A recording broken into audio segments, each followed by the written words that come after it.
Bienvenue à bord du vaisseau Hypersensas.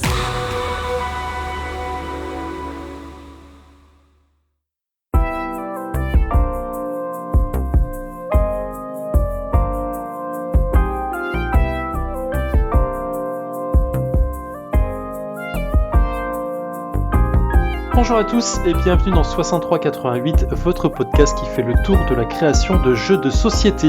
Je suis Zéphiriel et pour animer cette émission, bien sûr, je suis accompagné du magnifique Théo Rivière. Bonjour, comment vas-tu ? Salut Zéphiriel, écoute, ça va pas mal. Il faut qu'on arrête de dire, c'est encore une émission spéciale, mais comme toutes les émissions sont spéciales en ce moment, c'est plus vraiment vrai, mais je suis content d'avoir encore deux incroyables invités ce soir. Bien sûr, moi aussi je suis très content d'avoir deux invités et d'autant plus que c'est deux personnes que j'apprécie énormément. Nous avons dans un premier temps, et je vais commencer par Alex du Défaussé qui est là avec nous. Bonsoir Alex, comment vas-tu ? Hello Théo, hello Zef, ça va ? Très très bien, merci. Et nous avons le très charmant Monsieur Guillaume de Trick Track qui a accepté de se joindre à nous. Bonsoir Guillaume, comment vas-tu ? Oh bah mince, alors si un jour on m'avait dit qu'on me dirait que je suis charmant, j'y aurais pas cru. Soit cela étant, salutations à Zef, salutations Alex, salut Théo et salut à tous. Oui Guillaume, je t'ai même pas dit bonjour, oui. Ah gars, tu gardais le... Ouais, je gardais. Mais tu gardais le mystère Alex, tout va bien. Donc une émission à 4 voix ce soir parce qu'on enregistre ce soir bien sûr, où on va attaquer une problématique, j'ai pas envie de nommer polémique parce que j'ai pas du tout en soulever, mais la base de cette émission est passée par un dialogue de Théo et moi sur les reviews générales de jeux de société qu'on pouvait lire ici et là, voir ou entendre via YouTube ou via des podcasts.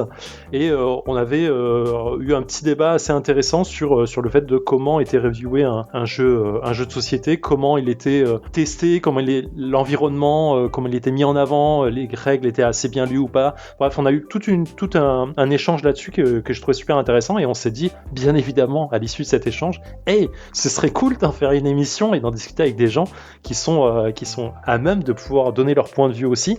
Et puis voilà, du coup, on en arrive là. Donc, le thème général, c'est être reviewer ou journaliste de jeux de société, alors de jeux en général bien sûr, quelles sont les difficultés de prise de position qu'on peut avoir là-dessus, les remises en question qu'on peut avoir sur notre propre travail. Voilà, donc est-ce que vous sentez bien le sujet ou pas ? Ah, je sens bien que on va pouvoir en parler beaucoup parce que il y a énormément d'angles d'approche. Mais je suis très content, Zef, que tu aies cité d'où venait le sujet. Ça permet aussi d'en comprendre l'origine et donc de voir un petit peu où est-ce qu'on peut aller. Je ne sais pas toi, Alex, mais effectivement, je pense qu'il va y avoir de la discussion, moult discussions. Je pense aussi. Et puis mine de rien, en fait, c'est quand même un sujet qui ressort assez fréquemment sur Twitter, etc. Ouais. Donc non, je suis pressé d'avoir vos avis, etc. Donc ça va être cool, je pense. Let's go. Parfait. On va commencer cette émission en présentant déjà nos interlocuteurs. On va commencer par toi, Monsieur Guillaume de Trick Track.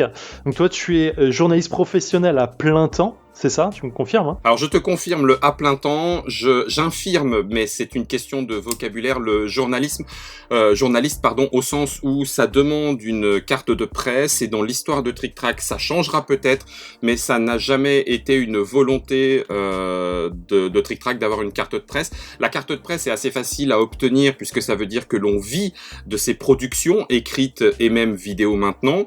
Ça nécessite aussi de respecter une certaine éthique, l'éthique professionnelle des journalistes.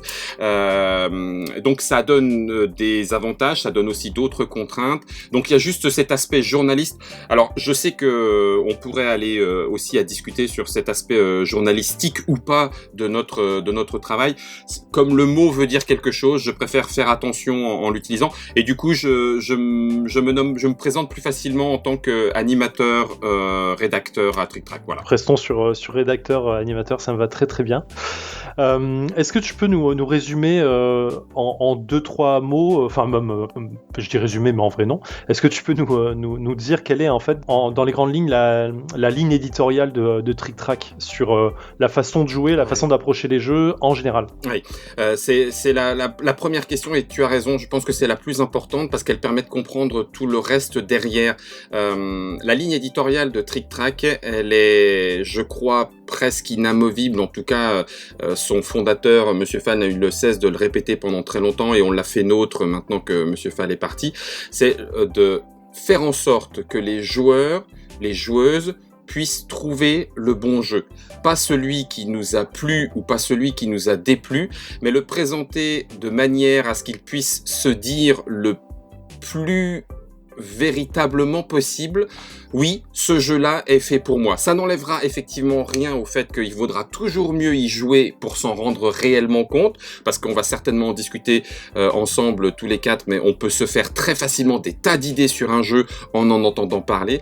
Mais l'objectif et donc la ligne éditoriale n'est pas tant la critique pour la critique, qu'elle soit constructive ou destructive, ni la review à proprement parler. Alors c'est quand même une review bien sûr, mais l'objectif est vraiment de faire en sorte que les auditeurs, les auditrices, les joueuses, les joueurs puissent se dire en lisant, en écoutant, j'ai envie d'en savoir plus parce que celui-là il a l'air d'être pour moi, ou éventuellement le contraire, ah ben tant mieux, maintenant je sais qu'a priori c'est pas pour mon groupe de joueurs ou c'est pas pour moi, et donc j'ai entre guillemets économisé du temps. C'est peut-être pas comme ça qu'il faut le dire, mais donc du coup c'est vrai que ça impacte énormément la façon, mais on en reparlera plus tard, dont on s'occupe et dont on traite, on va dire, les jeux et la façon dont on souhaite en parler à l'auditoire. Je vais faire les questions en miroir pour Alex, du coup, pour éviter de faire des gros blocs. Mais toi, Alex, du coup, tu es amatrice de jeux de société, pour dire le mot.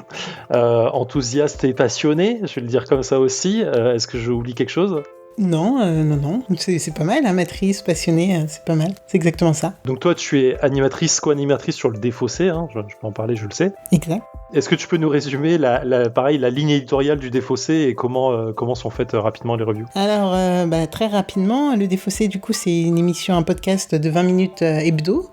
Et en fait, l'idée de base, c'était de jouer à des jeux pour mieux en parler.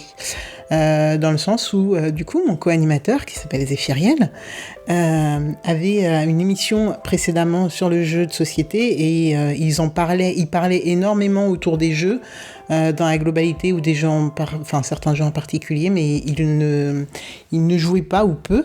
Et donc, nous, on a pris un petit peu le truc à revers en se disant, on va se présenter à l'un et l'autre des jeux. On va arriver avec un avis nous-mêmes quand on le présente et on va voir ce qu'en pense l'autre après une partie. Donc on revient, alors c'est une émission comme je le disais de 20 minutes en 3 parties. La première partie, l'animateur du jour va présenter son jeu à l'autre en expliquant un petit peu les mécaniques, etc.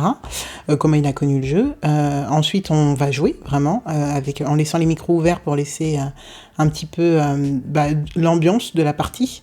Et on revient dessus, et on revient dans une troisième partie sur la partie qu'on vient de faire, et on reparle et on donne nos avis vraiment à chaud. Donc c'est pour ça que je pense que là, dans l'émission, je crois que c'est un petit peu à l'antithèse de ce que fait Trick Track et peut-être Monsieur Guillaume, mais on en reparlera sans doute. Mais après, c'est un parti pris dans l'émission. Et voilà, donc c'est l'idée. Zéphiriel, sens-toi libre quand même de compléter si besoin. Oui, c'est vrai que ça fait bizarre de s'entendre parler à soi-même à la troisième personne par une autre personne, c'est vraiment bizarre. Ouais, je sais. Mais oui, effectivement, pour le coup, le but du Défaussé, quand on en avait parlé à la base, c'était vraiment de se dire... moi, j'avais l'envie de parler de façon passionnée d'un jeu, et pour moi, la meilleure façon d'en parler, c'est quand on sort d'un jeu à chaud, on a énormément de choses à dire, on est encore en plein dedans, on a plein de choses qui passent par la tête, et c'est ça, en fait, cette impression de passion qui parle beaucoup pour moi, en tout cas.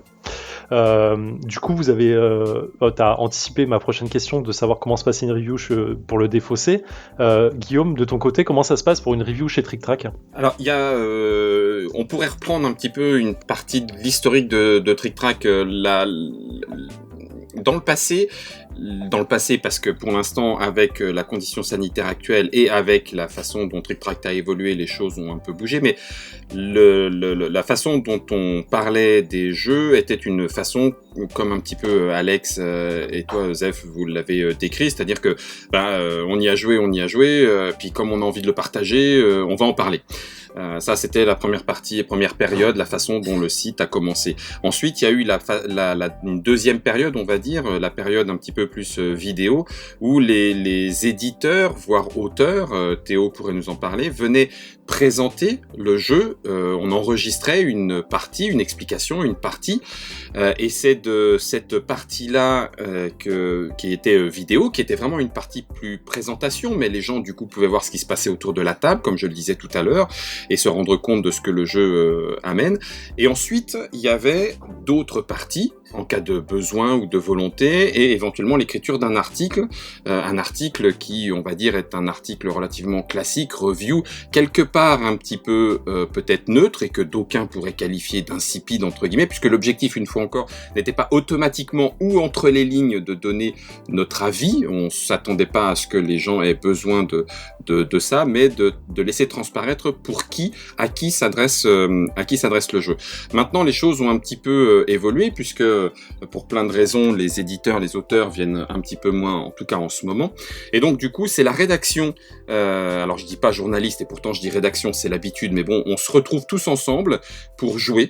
On vient, que ce soit François, que ce soit Mathilde, Florian, et même Julien et Olivier, qui sont du côté informatique. Bref, on vient tous d'horizons différents, et donc on se retrouve ensemble autour du jeu pour y jouer avec cette optique-là, c'est-à-dire essayons de voir à qui est-ce qu'il s'adresse. Alors quelqu'un peut très bien dire en tout cas c'est pas à moi parce que moi je l'aime pas, super, ok, très bien, on va le prendre en note. Et ensuite on va voir un petit peu en fonction des différents critères, les critères d'édition, donc la façon dont le matériel est édité, la façon dont l'univers artistique a été développé, etc. Des critères aussi autour de la rédaction des règles. Est-ce que les règles on les a comprises facilement? Est-ce qu'il a fallu qu'on y revienne pendant la partie? Oui, non, en prenant en compte aussi notre expérience de joueur, parce qu'on se dit que avoir lu des règles pour la 250e fois, ça ne représente pas la même chose ou le même exercice que pour quelqu'un qui découvrirait des règles parce que c'est le premier jeu qu'il pratique. Donc on essaye aussi de se mettre dans les chaussures de quelqu'un d'autre. Ensuite, on a ce qu'on a appelé actuellement la rejouabilité, c'est-à-dire l'envie de rejouer. Est-ce que les mécanismes ludiques nous ont impacté, nous donnent envie d'aller creuser, etc. Et enfin, le quatrième, c'est le renouvellement. Est-ce que la partie d'après va me sembler similaire à la partie d'avant? Est-ce qu'il y a des données dans le jeu qui permettent de se renouveler, ou est-ce que c'est les joueurs qui vont faire le renouvellement? Donc du coup, une fois qu'on a fait ça, on a cet échange entre nous, chacun fait un petit peu ses petits retours, et ça nous amène de la part de la rédaction. Ensuite, on peut laisser de façon beaucoup plus personnelle des avis sur le site, une review qui nous permet de tourner ensuite les avis de la rédac, qui est un format vidéo assez récent, sur lequel on peut s'engager un petit peu plus parce qu'il a été partagé par plusieurs membres de la rédaction aux profils différents, mais toujours dans cette optique de dire il y a des gens qui vont l'apprécier, il y a des gens qui vont ne pas l'aimer, il y a des gens qui vont l'adorer, il y a des gens qui vont le détester a priori. Je ne suis pas capable forcément, alors après l'expérience peut parler, mais de prédire dans quelle proportion. Donc l'objectif est de pouvoir dire au mieux à qui est-ce que le jeu va s'adresser. Et donc du coup, une fois qu'on a fait ces parties, l'ensemble de ces critères est présenté pour trouver l'angle, la meilleure façon de pouvoir dire a priori, si vous aimez ça, vous allez aimer ce jeu-là. Si vous aimez ça, attention, si vous n'aimez pas trop le hasard, là la dose est quand même assez importante, mais si le thème vous plaît beaucoup, peut-être que vous réussirez à passer par-dessus. Voilà, la review se passe de cette façon-là, c'est-à-dire de façon très partagée, communautaire. J'espère que j'ai pas été trop long. Théo, toi t'es déjà passé chez Trick Track? Ouais, je me souviens même... C'est un grand souvenir de la première fois que je suis venu pour mon tout premier jeu, Shinobi Wata, qui est sorti en 2014. On avait tourné une Trick Track TV avec Benoît Forger, qui est de Purple Brain, qui est l'éditeur, et Monsieur Mops. Et c'était... ouais, moi, ça m'a fait un vrai truc, quoi. Il y avait un côté de... j'allais à Orléans, j'allais visiter les locaux de Trick Track, j'allais tourner une vidéo, ça allait être... ouais, vraiment, c'est un très très chouette souvenir de mon début de casquette d'auteur. Et c'était un moment vraiment très très chouette. J'y suis retourné après quelques fois avec Yellow quand j'ai travaillé pour les éditeurs pour faire de la présentation, explication de règles. Et puis après, moi, c'est un exercice que j'aime bien. Effectivement, là, en 2020, on n'a pas eu trop l'occasion. J'ai eu la chance de venir en janvier ou en février pour présenter la gamme Coffee Break avec Antoine des Lumberjacks et un peu toute l'équipe. Mais globalement, c'est un exercice que j'adore faire et sur lequel, si on me propose, j'y vais toujours avec plaisir, avec une dimension du côté auteur qui est assez particulière et sur laquelle j'arrive à me tenir, qui est aussi un exercice sur lequel j'accepte d'aller uniquement si l'éditeur prend mon déplacement à ses frais. Avec une dimension qui est importante, c'est aller à Orléans, c'est loin et un peu cher quand on habite à Bruxelles, et c'est un travail de promotion pour lequel on n'est pas rémunéré. À raison, hein, ça me paraîtrait bizarre si l'éditeur me disait on va faire une Trick Track TV et puis tiens, je te fais un chèque de 500 € à la fin parce que t'as bossé. Bon, 500 € ça serait vraiment pas mal, hein, mais même je te fais un chèque de 100 balles parce que t'as bossé à la fin. Mais dans l'absolu, moi je tiens à ce que mon trajet soit pris en compte par l'éditeur, parce qu'il y a un côté où je vais travailler à la promotion du jeu, ce qui n'est pas un vrai problème, hein. C'est assez rare que l'éditeur me dise non, hors de question, on ne veut pas le faire. La plupart du temps, la réponse est oui, bien sûr, évidemment, j'avais déjà prévu de le faire, ce qui est quand même plutôt chouette. Et quand je suis dans ces conditions-là, moi, je vais chez Trick Track avec grand plaisir pour faire l'explication et une partie de mes jeux. Zéphiriel, si tu me le permets, je préciserai aussi un petit élément, parce que en fonction du support, j'imagine, en tout cas moi c'est comme ça que je le vois, la façon de faire la review, la façon de parler du jeu n'est peut-être pas la même. Il y a donc les vidéos à Trick Track, mais il y avait aussi des articles, bien sûr, pour en avoir écrit un certain nombre, je peux également en parler, mais depuis maintenant 1 an, il y a ce qu'on appelle la rédaction étendue, donc c'est un certain nombre de joueurs et joueuses passionnés aussi, avec qui on s'est rapproché en disant on s'entend bien, vous avez une propension à présenter les jeux avec cette même passion, cette envie de trouver le bon angle pour le jeu, et donc nous avons aussi des auteurs et des autrices qui rédigent leurs articles un petit peu de la façon dont Alex le présentait tout à l'heure, c'est-à-dire avec des parties, certains qui aiment le présenter à chaud, d'autres qui vont en refaire d'autres avec plusieurs configurations, etc., etc. Donc c'est vrai que ça donne une autre façon d'approcher le jeu, puisque l'écrit n'est pas forcément la même chose que l'image ou que le son, mais on reste dans un aspect, on va dire, review, puisque l'objectif est de présenter le jeu avec un possible avis un peu plus personnel et personnalisé en fin d'article. Voilà, là comme ça au moins j'ai été complet sur la façon de faire. Merci à toi. Ok, maintenant qu'on a fait le tour de chacun des protagonistes de cette émission, on va essayer de rentrer un peu plus dans le vif du sujet. Donc l'idée c'est de se dire, on a tous envie de, lorsqu'on fait une review d'un jeu, qu'on essaie de le présenter sous quelque forme que ce soit, de le faire le mieux possible, donc de l'envie de bien faire. Le problème, c'est de savoir comment on peut avoir un ressenti nécessaire. Enfin, je vais pas parler de perfectionnisme, parce que ça paraît difficile, mais comment on ressent en fait le fait d'avoir testé le jeu correctement au moment de le présenter ou au moment de le découvrir. Ça dépend en fait de la vision du truc. C'est-à-dire qu'avant, toi Alex par exemple, quand tu rentres dans une émission de Défaussé, tu prends le temps en amont d'apprendre le jeu, d'apprendre les règles. Est-ce que tu as toujours cette impression de te dire ok, je suis à fond, j'ai très bien géré le truc et je sais comment présenter la chose, ou ça peut être à l'inverse un peu ok, comment présenter ça surtout sur une format audio? Alors déjà t'as dit quelque chose de très juste au départ. Quand on commence une émission, il faut l'avoir préparé et connaître le jeu sur peut-être pas sur le bout des doigts, mais en tout cas connaître ses subtilités, etc. Et c'est déjà arrivé dans l'émission, malheureusement, que j'arrive en ayant lu les règles et en me disant que ça allait fonctionner. Donc c'est arrivé 1 ou 2 fois, hein, parce que c'est une erreur qu'on ne refait pas très souvent.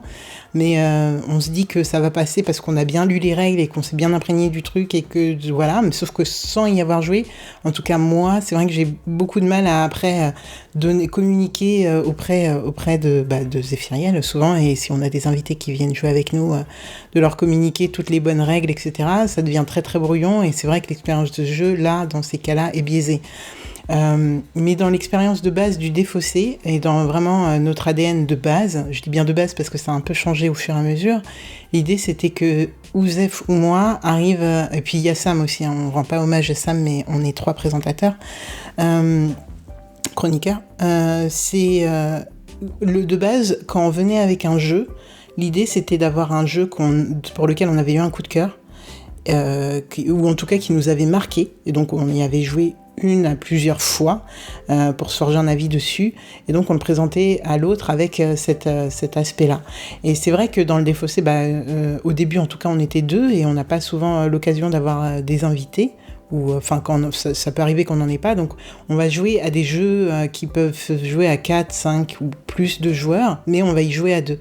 Et ça c'est vrai que ça peut biaiser l'expérience de jeu de la personne qui ne connaît pas le jeu de la semaine. Et c'est là que le deuxième, le présentateur, intervient vraiment, parce qu'en fait il va donner un petit peu son input et son ressenti général sur un jeu et sur l'ambiance qu'il y a normalement si on joue dans des circonstances un peu plus entre guillemets normales. Je suis pas en train de dire qu'un jeu à 4 est forcément moins intéressant à 2, hein. Ça peut arriver qu'il y ait des dynamiques, des mécaniques qui soient prévues, mais c'est vrai que l'expérience sera pas exactement la même. Et dans ce cas-là, le deuxième va servir à ça, à un petit peu, dire, là, on l'a testé dans des conditions assez particulières. Donc, en effet, tu vas pas avoir exactement ce ressenti-là, mais imagine-toi avec tant de joueurs, ce que ça peut donner, avec avec telle ambiance que ça peut donner, etc. Donc vraiment, l'idée, c'est qu'il y en ait un qui ait sa vision du jeu et sait pourquoi il l'aime, et il va essayer d'amener l'autre vers sa vision, même si bien entendu après on aime ou on n'aime pas et ça reste quand même dans l'idée, voilà. Mais du coup voilà, ça c'est une des forces je pense dans le Défaussé, d'en avoir un qui est censé bien connaître le jeu et pouvoir un petit peu agir sur le ressenti, surtout quand on est un petit peu déçu d'une partie. Et c'est arrivé très récemment avec White Space, que je présentais, et Zéphiriel malheureusement a vraiment une expérience de jeu. En fait on peut pas dire qu'elle était biaisée, hein. C'est juste que lui, sa partie, je sais pas, il était maudit sur cette partie, et donc il y avait rien qui s'enchaînait, et on sentait la frustration, et moi j'étais dégoûtée parce que j'adore ce jeu et que j'avais juste envie de partager ça avec lui, et en fait il y avait rien qui fonctionnait. Et donc c'est vrai que dans le débrief, dans la 3e partie, j'ai essayé de lui expliquer que le jeu c'est pas forcément ça tout le temps, mais je pense que si c'était ma première partie à moi-même, et qu'on avait eu, en plus moi aussi j'avais été assez maudite pendant cette partie, si nous deux notre première partie c'est une partie où y a rien qui se passe bien et que les bonnes cartes sortent pas et que du coup on combote pas et que le cœur du jeu c'est le combo mais on peut pas comboter, etc. Je pense que c'est voilà, là on aurait eu tous les deux un avis assez négatif. Et donc voilà, je me répète un petit peu, mais la force du Défaussé, c'est quand même qu'il y en ait un qui est censé avoir plusieurs parties du jeu derrière lui. Donc le ressenti devrait, même si on est déçu, le ressenti devrait quand même être plus ou moins guidé par celui qui a le plus l'habitude.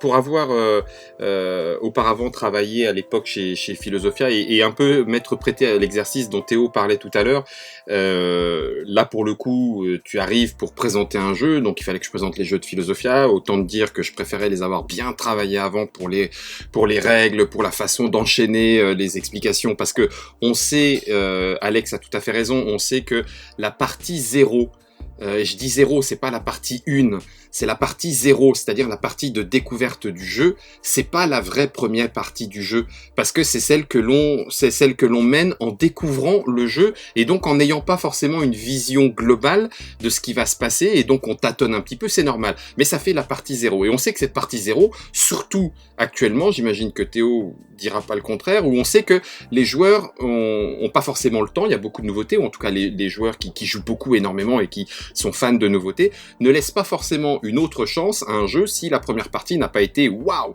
Donc tu prépares le jeu, tu prépares les règles, tu fais tes enchaînements, et je reste frustré bien sûr, parce que malgré tout, à chaque sortie de Trick Track Télé, puisqu'à l'époque c'était l'endroit où où ça pouvait se faire quand même le plus régulièrement, quand j'y allais, tu revenais en disant « Ah mince, j'ai oublié ce petit point de détail, j'ai oublié de dire ça, j'ai oublié ce petit truc-là, ce petit truc. » Alors, ça ne rendait pas forcément bancal le jeu, mais t'as toujours la crainte de dire « Bon sang, mais si l'auteur, il y a pensé comme ça, si l'éditeur, il l'a développé comme ça, c'est que il faut qu'il y ait l'ensemble pour être sûr que ça se passe bien. » Et puis après, tu regardes et tu te rends compte à quel point les joueurs peuvent avoir des règles maison. Ils y ont joué de cette façon-là. Et puis d'ailleurs, ils viennent dire « Ah ben non, moi j'ai pas aimé parce que en fait, il y a tellement de hasard. » Comment ça, du hasard? Ben là, de le deck, nous on pioche au hasard. Mais non, vous choisissez une parmi 4 cartes. Ah bon? Ah mais ça change complètement le jeu. Ben oui, forcément que ça change complètement le jeu. Donc, c'est en ce sens-là où effectivement, la partie 0 est importante, je trouve, à avoir et à découvrir en tant que partie 0, parce qu'en fait, ça va être un crash test, et que du coup, pour pouvoir ensuite l'amener à d'autres personnes, et donc reviewer le jeu, qui est un peu le sujet d'aujourd'hui, pour pouvoir le présenter, le reviewer, il va falloir passer cette première étape, et être conscient qu'à cette première étape, il va y avoir des trucs bancals. Pratiquement tout le temps. Enfin, j'ai presque envie de dire pratiquement tout le temps. Je relate sur le côté partie 0, effectivement, du jeu qui est le côté découverte.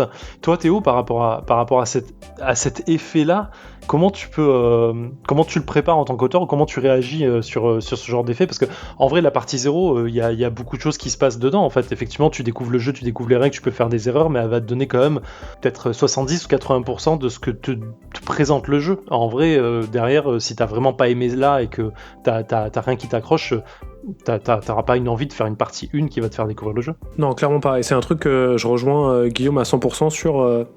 et j'en parlais il y a pas si longtemps que ça, sur aujourd'hui c'est difficile de faire des jeux dont la première partie, ou la partie 0 comme vous l'appelez, mais même la partie d'après, est pas 100% satisfaisante. Je pense à un jeu que j'aime beaucoup qui est Innovation de Karl Schudig, édité par Asmadi, localisé par Yellow. La première partie de ce jeu, elle est, je pense, nulle pour à peu près tout le monde, parce qu'il y a trop de trucs, on comprend rien, c'est compliqué, il y a plein de choses dans tous les sens. Vraiment, c'est pas une bonne première partie. La deuxième est généralement pas terrible. La troisième, ça commence à devenir génial. La quatrième, ça peut devenir ton jeu préféré. Et aujourd'hui, c'est plus difficile pour un éditeur, et donc par extension pour les auteurs, les autrices, de proposer un jeu dont la première partie sera pas tout de suite extraordinaire. Et donc il y en a moins, donc c'est un peu plus facile de présenter ces jeux où c'est un peu plus stable, on sait que la partie 0 normalement elle devrait bien se passer. Et il y a deux choses qui changent vraiment tout, c'est une Trick Track TV, effectivement en tant qu'auteur tu l'as préparé. Moi j'arrivais, je connaissais mon jeu sur le bout des doigts, effectivement j'avais relu la règle alors que c'était mon jeu pour être sûr de pas oublier un petit truc, j'avais fait un peu le déroulé de la vidéo dans ma tête pour être sûr que je dise pas de bêtises, etc. Et puis t'es là en fait. Et aujourd'hui, si jamais je suis là pendant que, je sais pas, vous faites une partie de The Loop, bah, je suis certain que vous allez pas faire d'erreur de règles, parce que je vais être là pour vérifier, vous dire « Ah, attention, vous avez oublié ça, etc. » Alors que c'est assez logique que sur une première partie, on oublie des petits trucs, notamment sur les jeux compliqués. Mais si toi, en tant qu'auteur, t'es présent, avec une dimension qu'on évoquera peut-être un peu tout à l'heure, mais en faisant attention à pas biaiser cette partie non plus en étant trop présent, mais en tout cas, tu as la possibilité d'être là comme étant une sorte de gardien des règles qui va relever les petites erreurs possibles, les petites approximations, les petits endroits où on peut oublier quelque chose, et s'assurer que cette première partie, cette partie 0, elle soit le mieux possible. Mais en même temps, et là c'est sur ce que vous raconteriez sur Wild Space, il y a toujours cette terreur de se dire je vais être chez Trick Track et on va avoir une aberration statistique, et je sais pas, sur un jeu où il y a des dés, on va lancer toujours la face la pire du dé à chaque tour, où il y a un joueur qui va jamais réussir à faire telle action parce que ça va jamais bien se passer, ou je sais pas, il y a une joueuse qui va avoir de la chance à chacun de ses tours et elle va nous rouler dessus alors que c'est jamais arrivé. Et il y a toujours cette petite crainte de se dire ah non, mais la pire partie, ça sera forcément celle chez Trick Track, c'est sûr, quoi. Ça sera celle-là, la loi de Murphy. J'ai souvenir de présenter Dead of Winter dans ce cas-là, Théo, parce que du coup, tu te dis bon, c'est un jeu, on est très Walking Dead, il faut que le mauvais côté de l'humain ressorte, mais en même temps, chacun essaie de s'en sortir ensemble contre les zombies. Bref, on commence la partie et tout, et en quelques tours, tout d'un coup, le Dr Mob se fait quelque chose qui fait que les zombies vont rentrer dans l'endroit où tous les survivants se trouvent, on va exploser la partie en ayant perdu lamentablement et ça va être nul et intérieurement, moi je me dis déjà, qu'est-ce que je fais? Je leur demande d'en refaire une autre, c'est pas possible et tout. Et en fait, ça se retourne complètement parce que au final, le Dr Mops avait complètement compris et avait joué son personnage qui était le gros traître en disant vous vous en sortirez jamais, vous allez tous crever et tout. Et donc du coup, il l'avait joué avec grande naïveté. Et ce que j'ai cru être une faiblesse, c'est-à-dire la partie foirée qui est en plus la partie enregistrée, s'est révélé être le gros coup de théâtre parce qu'au final, il gagne en étant le traître et en ayant fait super bien son boulot. Mais il y avait vraiment cette crainte-là. Et d'ailleurs, cette crainte-là, on la retrouve sur les forums après les festivals, quand les gens donnent leur ressenti justement sur leur partie de découverte. Et tout d'un coup, tu te rends compte que la façon dont ça a été expliqué, parfois pas très bien, parce que certains animateurs ou animatrices ne possédaient pas forcément les règles, et c'est normal, ils les ont découverts des fois 24 heures, je parle de ça pour Essen par exemple, 24 heures avant et tout, et bah du coup ils arrivent en disant mais ce jeu, mais comment ça a pu être édité, hop, on en parle dans les forums, et puis on se rend compte avec les expériences de jeu que en fait les gens n'ont pas joué du tout au même jeu, et tu te dis mais waouh, mais ça peut bousiller le jeu, d'autant plus que, comme tu le disais Zéphiriel, on s'attend quand même, il y a une espèce d'attente en tant que joueuse ou en tant que joueur, d'avoir cerné, c'est pas forcément découvert intégralement le jeu, mais d'avoir cerné le jeu et ce qu'il a à proposer à cette première partie, ou en tout cas on en a envie, c'est-à-dire qu'on en a envie pour savoir si je vais encore donner du temps à jouer à ce jeu-là, si j'en ai envie et tout, et donc du coup on se rend compte à quel point cette présentation-là, et donc pour Alex, pour nous à Trick Track, pour toi Zef, etc., pour Théo quand il le présente, on sent bien l'importance que peut avoir la façon de présenter et donc de découvrir le jeu, quoi. C'est vraiment pas rien. Et c'est marrant parce que ça arrive aussi dans le sens inverse, là, ce que tu es en train de dire. C'est avec... Enfin, je sais que dans le Défaussé, personnellement, je suis pas très fan de coop, mais Zéphiriel adore. Et souvent, il arrive avec... Enfin, c'est arrivé plusieurs fois, en tout cas, qu'il arrive avec un jeu à des niveaux assez compliqués en coop, et on roule sur le jeu, vraiment, mais... On s'en sort super bien, etc. Et là, du coup, ça donne une impression un peu biaisée de le niveau de difficulté du jeu, est-il vraiment si élevé que ça, etc. Et heureusement que du coup, là, on a quand même l'avis, encore une fois, de Zef, qui est là pour nous dire « Non, mais je vous jure que moi, d'habitude, ça se passe pas aussi bien, etc. » Mais c'est arrivé plusieurs fois, et c'est marrant, parce que moi, du coup, mon premier aperçu du jeu, ça va être ouais, ok, bon, on a roulé sur le jeu, non, j'y reviendrai pas. Et c'est vrai que pour l'auditeur, du coup, c'est intéressant de savoir que là, c'était l'anomalie, mais qu'il faut pas forcément se Mais ce qui change et ce qui est bien dans le Défaussé, c'est que c'est Zéphiriel qui défend le jeu, alors on le croit, alors que ça m'est jamais vraiment arrivé d'avoir une partie complètement foirée à un moment où t'es en train de faire jouer un reviewer ou une revieweuse. Mais moi, je peux pas dire « Ah, mais attendez, mais là, c'était très facile, on a gagné, mais vous avez eu beaucoup de chance, promis, le jeu, il est mieux d'habitude, parce que les gens, ils vont pas me croire, parce que je suis l'auteur, en fait. » Et des fois, ça peut être frustrant aussi de... Et moi, je sais que j'aime pas spécialement, d'une manière générale, mais regarder des gens jouer à mes jeux, parce que j'ai envie des fois de me dire mais non, jouez pas comme ça, c'est non mais pardon, mais non mais et souvent j'ai l'impression qu'ils passent un mauvais moment alors que c'est pas le cas, et c'est assez dur à gérer. Alors c'est encore pire quand t'es en train de faire une review où tu regardes Monsieur Fall à l'époque ou Guillaume ou Dr Mops en train de jouer et tu fais ah ouais, j'aurais pas joué ça là, mais ok, amuse-toi s'il te plaît. On va faire avec. Et ça, c'est dur à gérer aussi. Ce que tu dis, Théo, est vrai, et ça rejoint la question que posait Zéphiriel sur l'envie de bien faire et comment gérer un petit peu tout ça. Est-ce qu'on a fait ce qu'il fallait autour du jeu? Eh bien, c'est vraiment une question de confiance. La confiance à la fois de la parole de ceux qui vont reviewer, présenter, la confiance en Alex, en Zéphiriel, la confiance en l'auteur, la confiance aussi dans l'éditeur, c'est-à-dire les règles du jeu, c'est bien comme ça qu'ils les ont voulu. Attends, je vais quand même vérifier, je vais pas me faire confiance à moi, est-ce que j'ai bien lu les règles? Est-ce qu'il n'y a pas un petit point qui change complètement la donne? Des fois oui et des fois non, mais c'est déjà arrivé que tu lises. Là dernièrement, on l'a redécouvert autour par exemple de Skyjo Action. On est parti avec du catastrophique en se disant mais comment on va présenter ça tellement on trouve que c'est pas terrible du tout. Et puis il y a des petits points de règles et là tu les relis. Alors effectivement c'est pas forcément bien écrit ou bien explicité, et encore peut-être que quelqu'un l'aurait compris correctement. Nous ce jour-là on l'a pas compris correctement. Bref, Et donc, du coup, on le relit et ça change les choses. Donc, du coup, la confiance que tu fais dans ta lecture des règles, la confiance que tu as en tant qu'auditeur parce qu'on te présente un jeu de cette façon-là, ben, tout ça joue énormément sur la sensation, l'impression que tu vas avoir sur le jeu. Et donc, du coup, derrière, l'envie de le découvrir, d'y jouer, d'y rejouer ou pas. Pour revenir en fait sur le côté partie 0, partie 1, parce que c'est de là dont il est vraiment question en fait, il y a un truc qui est intéressant, mais j'arrive pas à me dire que même si je fais une partie 0 tu vois, je prends l'exemple de White Space par exemple que Alex cite très très bien, parce que moi j'ai passé une partie absolument affreuse parce que je ne pouvais rien faire, à chaque fois que je piochais j'avais l'impression de bloquer quoi qu'il arrive. Ça m'a pas empêché à la fin de me dire, je sais que le jeu est bon, parce qu'on en parle autour de moi, parce que je vois les possibilités qu'il a, et je sais, et ça me donne envie d'y jouer, quoi qu'il arrive, je sais que ça reste un bon jeu. Mais, à contrario, sur un jeu où tout se passe mal, scénario catastrophe, la seule probabilité qu'il devait jamais sortir arrive, il peut y arriver en fait que le jeu tombe complètement à plat derrière et qu'on n'ait pas cette envie nécessaire de la rejouer. Comment gérer dans ce cas-là en fait en tant que reviewer lorsqu'on a ce cas-là. Enfin, moi je me souviens de ma première partie de Roll for the Galaxy, c'était avec des potes.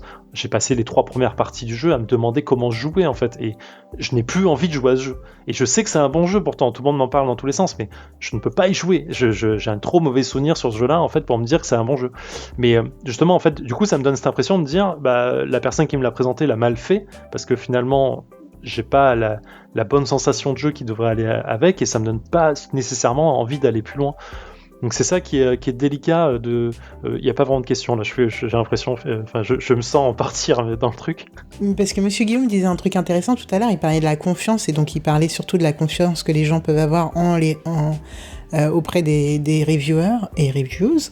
Mais en fait, il faut se faire confiance à soi aussi, parce qu'en fait, là, tu es en train de dire que tu te dis que le jeu est mauvais parce qu'on te l'a là t'as eu une mauvaise expérience parce qu'on te l'a peut-être mal expliqué, etc.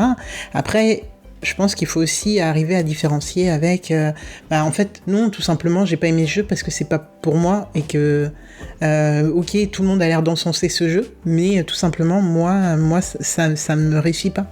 Enfin, je pense que cette confiance dont Monsieur Guillaume, tu t'avais pas l'air de le dire comme ça, mais en tout cas, moi je l'entends comme ça aussi. Il faut arriver à se faire confiance à soi aussi. Tu as tout à fait raison, et en ce sens-là, dans ce que disait Zéphiriel, si c'est pas forcément une question, eh ben c'est très important malgré tout ce que tu dis, parce que ça montre aussi que, alors on parle de la hype, est-ce que c'est bien de suivre la hype, tel jeu, là tout le monde doit y avoir joué, parce que si tu n'y as pas joué, t'es pas... Il y a des tas de choses qui se jouent sur le plan sociologique autour du jeu de société, d'autant plus que c'est une activité, 1, humaine, et 2, à plusieurs. Donc il y a énormément de choses à étudier et à discuter là-dessus, mais soit, peu importe.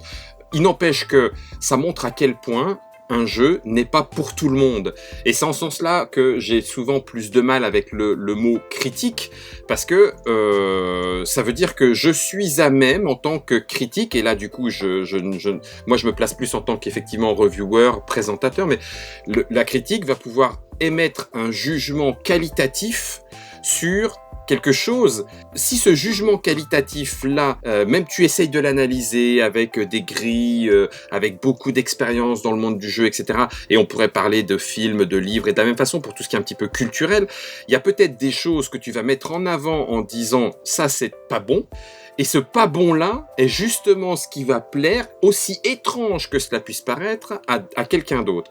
Et donc du coup ça veut dire que non, juste le jeu il est pas pour toi. Cela étant, j'entends aussi ce que dit Zéphiriel, dans la mesure où, attends, est-ce que c'est moi qui suis passé à côté du jeu? Parce que je ressens bien, comme tu le disais, je vois bien ce qui peut plaire. Si dans ce que je vois bien qui peut plaire, je sais le mettre en avant en tant que reviewer, pour que celui à qui ça va plaire, il puisse le voir, nickel. Si ce que je vois dans le jeu qui peut plaire devrait normalement me plaire, mais je comprends pas pourquoi ça me plaît pas, je peux éventuellement creuser en disant mais non, normalement ce jeu-là je devrais l'aimer. Ou alors, effectivement je comprends ce qui peut plaire, c'est pour ça que ça ne me plaît pas à moi, parce que c'est pas mon truc, mais effectivement, je suis capable de le présenter. Tu vois ce que je veux dire ? Il y a vraiment, entre ce que dit Alex et ce que tu dis, je trouve que c'est important de répéter, non, les jeux ne sont pas pour tout le monde. Et quand je dis les jeux ne sont pas pour tout le monde, ça veut pas dire que des gens ne veulent pas ou n'aiment pas jouer, mais tel type de jeu ou tel jeu, il va plaire à X%, tel autre à Y%, et c'est très bien, c'est pour ça qu'il y en a plein, quoi. Non, moi je suis assez d'accord avec toi, Guillaume, je mettrais quand même une critique de ce que tu dis, et c'est bien, j'utilise le mot de critique. Il y a un peu un moment, et je pense que c'est venu en plus, si on regarde, entre autres, Fall, quand il était encore chez Trick Track, avait fait une vidéo où il évoquait effectivement ce côté de attention, les jeux parfois on peut ne pas les aimer, mais c'est parce qu'ils ne nous sont pas destinés, et attention à pas dire ce jeu est mauvais juste parce qu'il est pas pour nous. Et effectivement, je suis 100% d'accord avec ça, et rien que il suffit de passer voir les avis sur Trick Track entre autres, et parfois c'est assez rigolo à ce niveau-là, hein. On peut lire des avis genre j'ai pas trop aimé le verger parce que c'était trop hasardeux. Oui, c'est un jeu pour les enfants de 3 ans ou un lance indé. Effectivement, c'était très hasardeux. Mais par contre, je pense qu'il faut qu'on casse quand même un petit peu cette espèce de mythe du fait que les jeux ont pas de défauts objectifs. Et il y a quand même des problèmes des fois structurels, que ce soit dans le game design, dans l'ergonomie ou dans la rédaction des règles, qui sont effectivement des problèmes et qui auraient mérité d'être réglés. Des problèmes sur lesquels on n'a pas tous le même ressenti. Typiquement, je pense au temps mort dans les jeux, au downtime. Le downtime dans un jeu, c'est jamais volontaire, c'est jamais un propos. Jamais un auteur s'est dit j'ai envie que là, quand je joue, après le jour d'après, ils doivent attendre 25 minutes avant que ça soit à lui de jouer. C'est impossible. Et donc, quand un jeu a un fort taux de downtime, c'est objectivement quelque chose qu'on peut critiquer et qui est un défaut de jeu. Après, moi par exemple, j'ai une tolérance au downtime qui est très très faible, je déteste ça. J'ai autour de moi des joueurs qui s'en fichent un peu, donc ça va pas être un défaut aussi fort pour tout le monde, mais pour tout le monde ça sera pas un moment agréable. Alors que typiquement, tu prenais le cas du hasard, le hasard quand il est présent dans un jeu, il a toujours été mis là par l'auteur ou l'autrice à dessein. Il s'est dit, ou elle s'est dit, tiens là je veux qu'il y ait cette partie du jeu, elle soit hasardeuse. Et donc ça on peut ne pas l'apprécier non plus, mais c'est en aucun cas un défaut du jeu, c'est plus le propos du jeu en lui-même. Et c'est assez difficile de voir où est la frontière entre ces deux choses-là. Voilà, moi c'est ça qui me terrifie entre guillemets, c'est ça qui pendant très longtemps, quand j'ai commencé à travailler à Trick Track, me terrifiait, parce que je me disais mais quelle légitimité je peux avoir à parler et éventuellement à juger d'un jeu. Et tu parles du downtime et je me dis c'est éventuellement quelque chose qui n'est pas forcément mis là par hasard ou pas forcément voulu par l'auteur, mais qu'il m'est très difficile de jauger. C'est-à-dire que l'auteur et les développeurs autour de la maison d'édition du jeu qui l'ont fait, l'ont-ils voulu exigeant ? A-t-il une courbe d'apprentissage qui fait qu'au bout de 45 parties, le downtime se réduit de 3/4 ? Ça, effectivement, il va falloir attendre que je fasse les 45 parties si je lui donne cette chance-là pour voir si le downtime se réduit avec la connaissance du jeu. Est-ce que c'est voulu ? Est-ce que ça a été... Enfin, quand je dis voulu, pas le downtime en lui-même, mais cette courbe d'apprentissage et cette exigence du jeu. Et c'est vrai que c'est là où je comprends tout à fait ce que tu dis, Théo, par rapport aux défauts que l'on peut objectiver, et donc au fait qu'un jeu puisse être critiqué et critiquable, ce qui est très vrai. La plupart du temps, lorsque tu te rends compte, quand tu discutes, et c'est ça que j'appréciais aussi dans les après-parties avec les éditeurs de la présentation du jeu, c'est que soit il est venu d'une absence d'expérience par rapport à tel ou tel sujet, ça veut dire que rarement un auteur ou un éditeur a fait exprès de laisser un défaut au jeu. Soit il ne l'a pas vu et donc du coup c'est effectivement difficile d'arriver en disant t'es un abruti, c'est pas comme ça qu'il fallait faire parce que désolé, j'apprends, j'ai cru bien faire ou etc.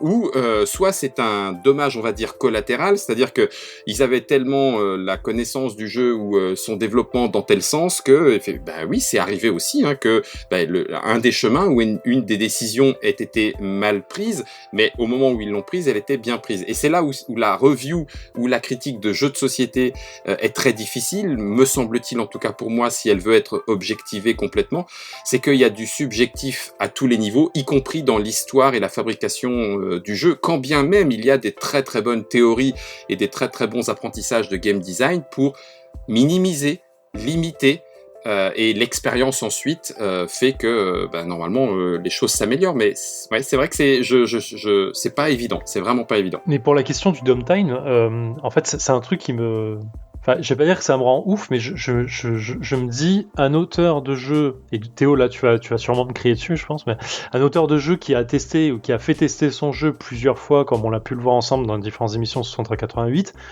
à un moment se rend bien compte que quand un joueur joue, il doit passer 5 minutes à réfléchir à son tour de jeu, et que du coup, quand ils sont 4 joueurs, le 4e joueur a attendu 20 minutes avant de jouer. Il peut pas, enfin, c'est pas, quand tu dis que c'est un truc qu'il n'a pas voulu insérer, ça je l'entends, il n'a pas voulu l'insérer, mais le fait qu'il fasse un jeu qui est tactique ou qui demande énormément de réflexion à son tour de jeu avant de pouvoir poser sa première carte, ça c'est le type de jeu qu'il a créé lui-même, il a voulu arriver à cette réflexion-là, non ? Après, pour le downtown, je crois que le downtime, je pense que aussi, comme je crois que Monsieur Guillaume le disait, ou peut-être Théo, je ne sais plus, mais en tout cas, il y a des gens que ça dérange pas du tout. Zéphiriel, on sait que ça te rend fou, mais il y a des gens que ça dérange absolument pas. Et, enfin, moi, j'en fais partie, en fait. Ça va me stresser quand je vais jouer avec Zéphiriel, parce que je sais qu'il aime pas ça. Et donc, je vais essayer de le minimiser un maximum, et même avec les gens autour, pour essayer de les speeder, pour pas que ça énerve trop Zeph ou quelqu'un d'autre. Hein. Énervé, attends. Non, mais je veux dire, les gens que tu sais que ça exaspère, hein, t'essayes pour que tout le monde passe un bon moment. Bien sûr, non, j'entends. Tu t'essayes de bien rentrer dans la tête. Écoute, réfléchis au tour d'avant, enfin, tu vois. Mais je pense qu'il y a plein de gens, et j'en fais partie, et que ça dérange pas, en fait. Tu fais autre chose, tu sors un petit peu du jeu, donc ça te sort un petit peu de l'expérience, mais ça va pas te casser non plus ton ressenti du jeu. Après, je comprends ceux qui veulent que ça enchaîne, mais c'est vrai que moi, j'ai fait partie de pas mal d'assauts, et pour le coup, dans les assauts, t'as tout type de niveau et tout type de rapidité. Bon, après, il y a ceux aussi qui abusent et qui vraiment mettent 30 minutes pour jouer, et là, oui, tout le monde pète un câble, mais sinon, voilà, je pense que les auteurs, ils se disent, bon, bah, au pire, ce sera pas pour ces gens-là, mais ça peut être pour ceux qui en ont rien à faire d'attendre. Donc, ce sera une façon, en fait, de gérer, de choisir, entre guillemets, ton public. Tu es crème, ouais. Théo ? Ouais, puis c'est un truc que tu peux effectivement assumer à la fin. Tu vois, typiquement, dans les autres défauts qui reviennent régulièrement sur les coopératifs, on parle d'effet leader, qui est quelque chose qui revient régulièrement et qui, pour le coup, peut être considéré comme un défaut du jeu. Pareil, c'est sauf dans des jeux extrêmement précis, mais c'est rarement à dessein qu'on se dit il y a quelqu'un qui va contrôler la table et les autres ils vont un peu s'ennuyer. Néanmoins, on peut à un moment se dire ok, typiquement c'est le cas dans The Loop. Dans The Loop, un joueur ou une joueuse peut décider de contrôler un peu la partie et de donner des actions à faire aux différents joueurs et de driver vraiment cette partie. On a fait notre possible pour le minimiser, mais c'est toujours possible que ça arrive. Et à un moment, on s'est dit, on va pas bouleverser le jeu tel qu'il est à l'heure actuelle pour corriger ce défaut-là, parce qu'un jeu, ça n'a pas pour vocation d'être parfait non plus, et il peut avoir ces petits défauts-là et on peut les assumer. Donc typiquement, je pense que pour le downtime, c'est pareil, il y a des auteurs, des autrices qui vont se dire ok, mon jeu il a du downtime, mais c'est parce que grâce à ça, ça lui permet d'avoir une profondeur stratégique qui est plus forte. Ok, bah je serais capable de dire qu'il y a du downtime et que c'est pas grave à la fin, quoi. C'est très bien vu. Et puis dans ce que tu disais aussi, Zéphiriel, tout d'un coup le niveau de playtest, si c'est comme ça qu'on peut l'appeler, va basculer. Théo, tu pourrais nous dire un petit peu en moyenne, on va dire combien de fois je teste le jeu quand il est à l'état de prototype, puis quand il est en développement, l'éditeur lui-même quand il le développe, il le playteste combien de fois. Imaginons que on fasse même 5000 parties avec les étudiants. Des fois on leur demande de prendre un petit peu de recul et en disant mais regarde, imagine tout d'un coup je prends Hearthstone parce qu'il reste assez connu dans un domaine un petit peu jeu vidéo mais malgré tout un petit peu jeu de cartes, les gens playtest les cartes elles sont playtestées, etc. Et pourtant il arrive que allez, je vais peut-être pas abuser, mais un mois après, une carte qui est sortie, qui a été jouée du coup des millions de fois, et là tout d'un coup bam, il la nerf. Bah vous êtes naze, vous auriez pu vous en rendre compte avant. Mais non, on s'en est rendu compte sur X parties, mais tout d'un coup quand les parties elles se multiplient avec le nombre de joueurs, la façon de jouer, les éventuelles erreurs de règles, etc., il se passe des tas de trucs qui n'avaient jamais été vus ou même envisagés. Et comme le dit Théo, du coup, le reviewer, mais à la fin aussi celui qui l'a créé, eh ben il a fait au maximum. La plupart du temps, on fait rien exprès pour sabrer son jeu et le détruire. Il a fait au maximum, et puis parfois il se passe des choses qui n'avaient pas été prévues, pas été envisagées.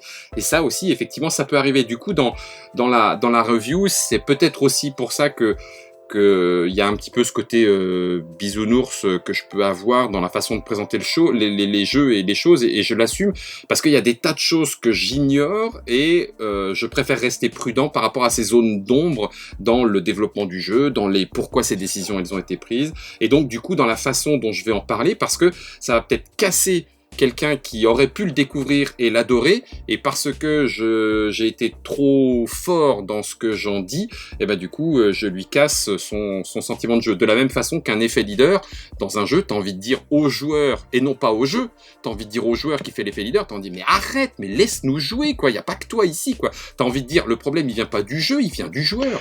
Sur l'effet leader, enfin là on s'écarte beaucoup, mais c'est super intéressant. Sur l'effet leader, je suis à la fois d'accord et pas d'accord sur plein de choses. Je suis d'accord qu'effectivement sur certains jeux il y a un trop effet leader. Pandémie, c'est un des gros défauts du jeu, c'est que il y a un gros leader. En général, la personne qui a l'expérience du jeu, parce que le jeu est vraiment punitif, prend vraiment l'ascendant sur les autres parce qu'il a envie que tout se passe bien tout le temps. Je vais prendre l'exemple de The Loop, mais je peux aussi bien prendre l'exemple de Subterra. Pour moi, ce sont des jeux qui n'ont pas d'effet leader, ou du moins je l'ai pas ressenti du tout à chaque fois que j'ai joué à plusieurs, parce que tu as cette notion de tour, elle est très individuelle en fait. C'est ton joueur qui joue. Alors c'est vrai sur Pandémie, donc je me contredis un peu, mais je sais pas comment expliquer ça. T'as vraiment l'impression, ou du moins la façon dont c'est expliqué dans les règles, la façon dont le tour de joueur est vraiment très précis. J'ai toujours eu l'impression, par exemple sur The Loop et sur Subterra, que c'était au joueur de jouer. Et quoi qu'il arrive, c'est sa décision qui primera en fait. Il n'y a pas besoin d'avoir un leader. Le tour de jeu est assez précis par joueur pour pouvoir dire c'est toi qui joues et on dealera avec tes conséquences. Point.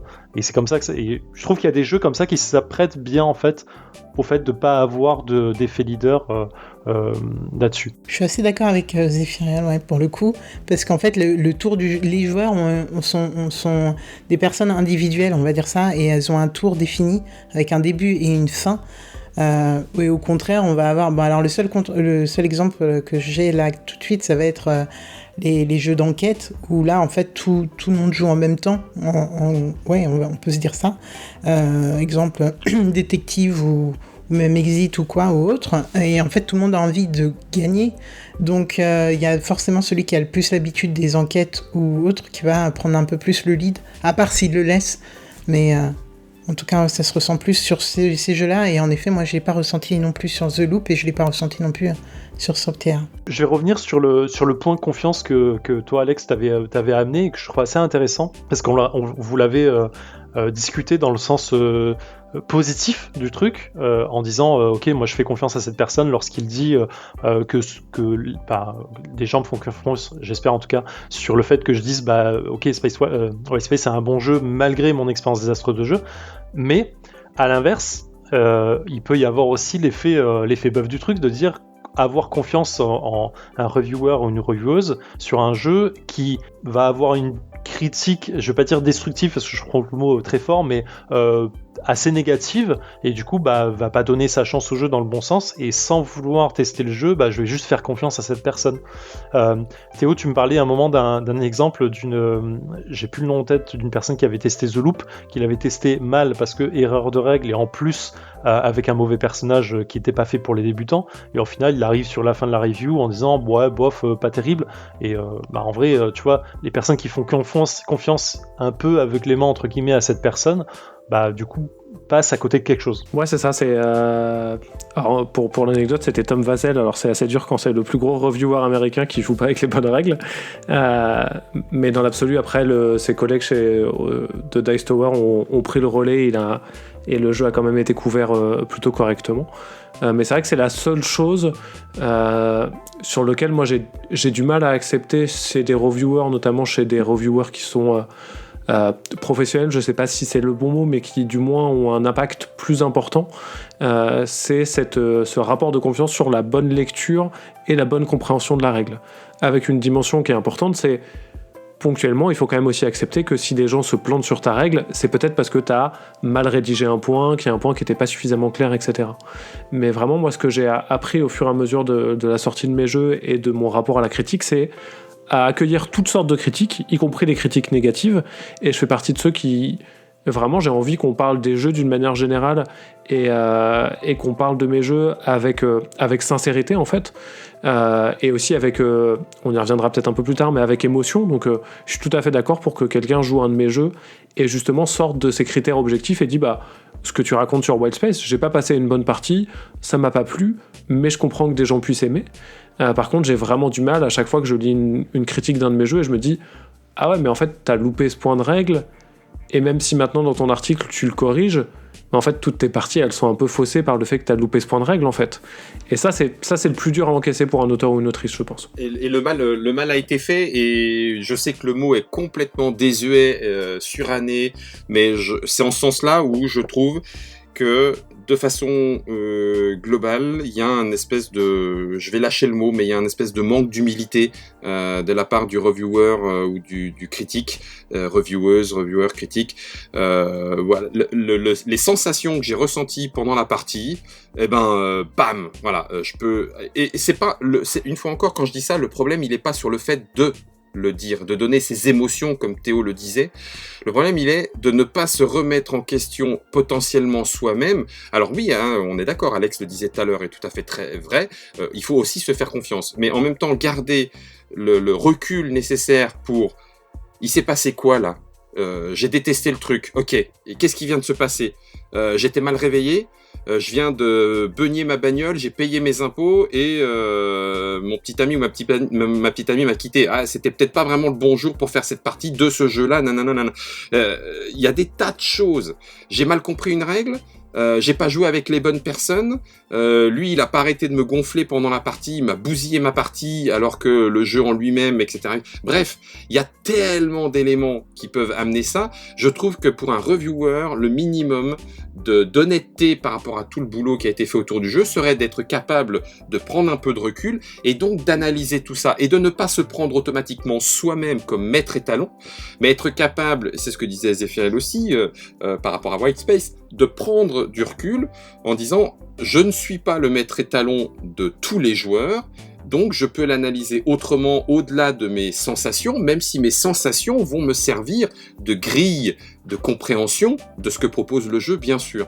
Mais balancer comme ça, tu vois, par rapport à Tom Basel, je trouve ça difficile, effectivement, de ne pas se poser la question au moment où tout d'un coup tu présentes un avis, surtout un avis négatif. Alors bien sûr, les gens vont nous dire « Ah ouais, mais pourquoi ça serait pas le cas pour des avis positifs ?» Ben parce que pour des avis positifs, on s'est super bien amusé. Tu veux qu'on dise que on s'est bien amusé? Oh la vache, c'est louche. Je devrais peut-être moins bien m'amuser pour être sûr que c'est vrai. Mais non. Donc c'est surtout, bien sûr, sur les avis négatifs, parce que ces avis négatifs sont destructifs, de se dire « Est-ce que j'ai bien analysé le truc, est-ce que je vais le présenter en étant capable de dire pourquoi ça s'est mal passé, et en même temps être capable de dire bon il y a peut-être des gens que ça ne va pas gêner quand ça a été objectivé, et donc vous allez pouvoir vous amuser parce que ça et ça va pas vous embêter. Mais je suis d'accord avec Théo, c'est très dur quand le reviewer ou le critique n'a pas ce travail d'analyse sur soi, cette humilité pour remettre un petit peu les choses en question, en tout cas à mon point de vue. C'est une très bonne analyse et en fait t'enchaînes très bien, tu me donnes un très bel enchaînement sur le sujet. J'allais justement revenir, et on a un peu évoqué aussi sur le côté festival, mais je fais un gros sac de tout ça. C'est ce que j'ai appelé les à côté en fait du test, de la review, c'est-à-dire effectivement comment gérer quand tu as passé une mauvaise journée, ou t'es un peu malade, t'es un peu fatigué, t'es un peu ça. Est-ce qu'on a toujours cette impression d'être à fond dans un jeu, et est-ce qu'on arrive à prendre du recul sur un jeu qu'on vient de tester, qu'on vient de pas aimer en général? C'est toujours assez difficile. Alex, toi, ton ressenti par rapport à ça? En fait, pour moi, les cas de figure que j'ai eus, je les ai énumérés. Du coup, ça va être... alors, dans le Défaussé, on fait un truc qui s'appelle le calendrier de l'Avent. Donc, c'est 24 émissions qu'on enchaîne pour faire 24 émissions en 24 jours au mois de décembre. Et Et du coup, ça, c'est un rythme très, très, très soutenu, où on arrive à la fin, on est dans un état assez lamentable. On fait ça avec... Alors déjà, nous, on n'apprend pas les règles, hein, ça va être... on fait ça en partenariat avec un bar à jeux. Donc, c'est les animateurs du bar à jeux qui apprennent les règles. Donc, c'est une pression en moins déjà pour nous. Mais c'est vrai que vers la fin, voilà, les animateurs comme nous, on va être plutôt dans un état où on va être fatigue avancée, on va essayer on va rigoler un peu pour rien, voilà, et ça va être à peu près ce qu'on va retrouver dans une moindre mesure durant les festivals de jeux où au bout d'un moment, entre les off, juste l'excitation d'être là-bas et voilà, on dort pas beaucoup, on se lève tôt le matin pour être là le plus tôt possible, on piétine pas mal dans la journée.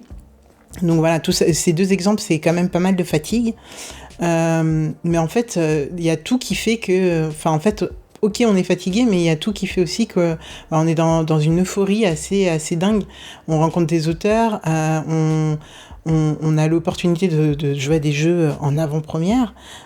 Pour le calendrier de l'Avent, on est avec des potes, mine de rien, quand même, c'est devenu des amis, donc voilà, on s'éclate quand même. Donc en fait, non, j'ai pas d'exemple là comme ça où il y a eu un contexte particulièrement qui a joué sur pas un contexte en tout cas de fatigue ou de moi d'état physique qui aurait joué sur mon ressenti. Par contre, ce dont on parle souvent, et je sais plus le conducteur, donc je ne sais plus si c'était prévu d'en parler, mais c'est la présence de l'éditeur et des auteurs, illustrateurs, illustratrices, autrices, etc. Donc tu peux en parler largement, oui.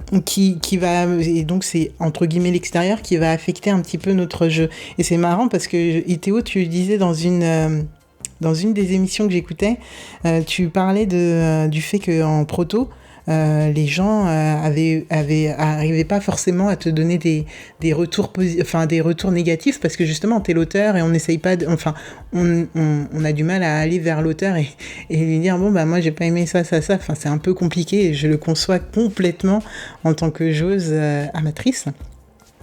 Et c'est marrant parce que ça, en effet, ça fait partie des discussions qu'on a beaucoup eues sur Twitter avec notamment la team Proxy, et j'ai eu en physique avec Paul Gara.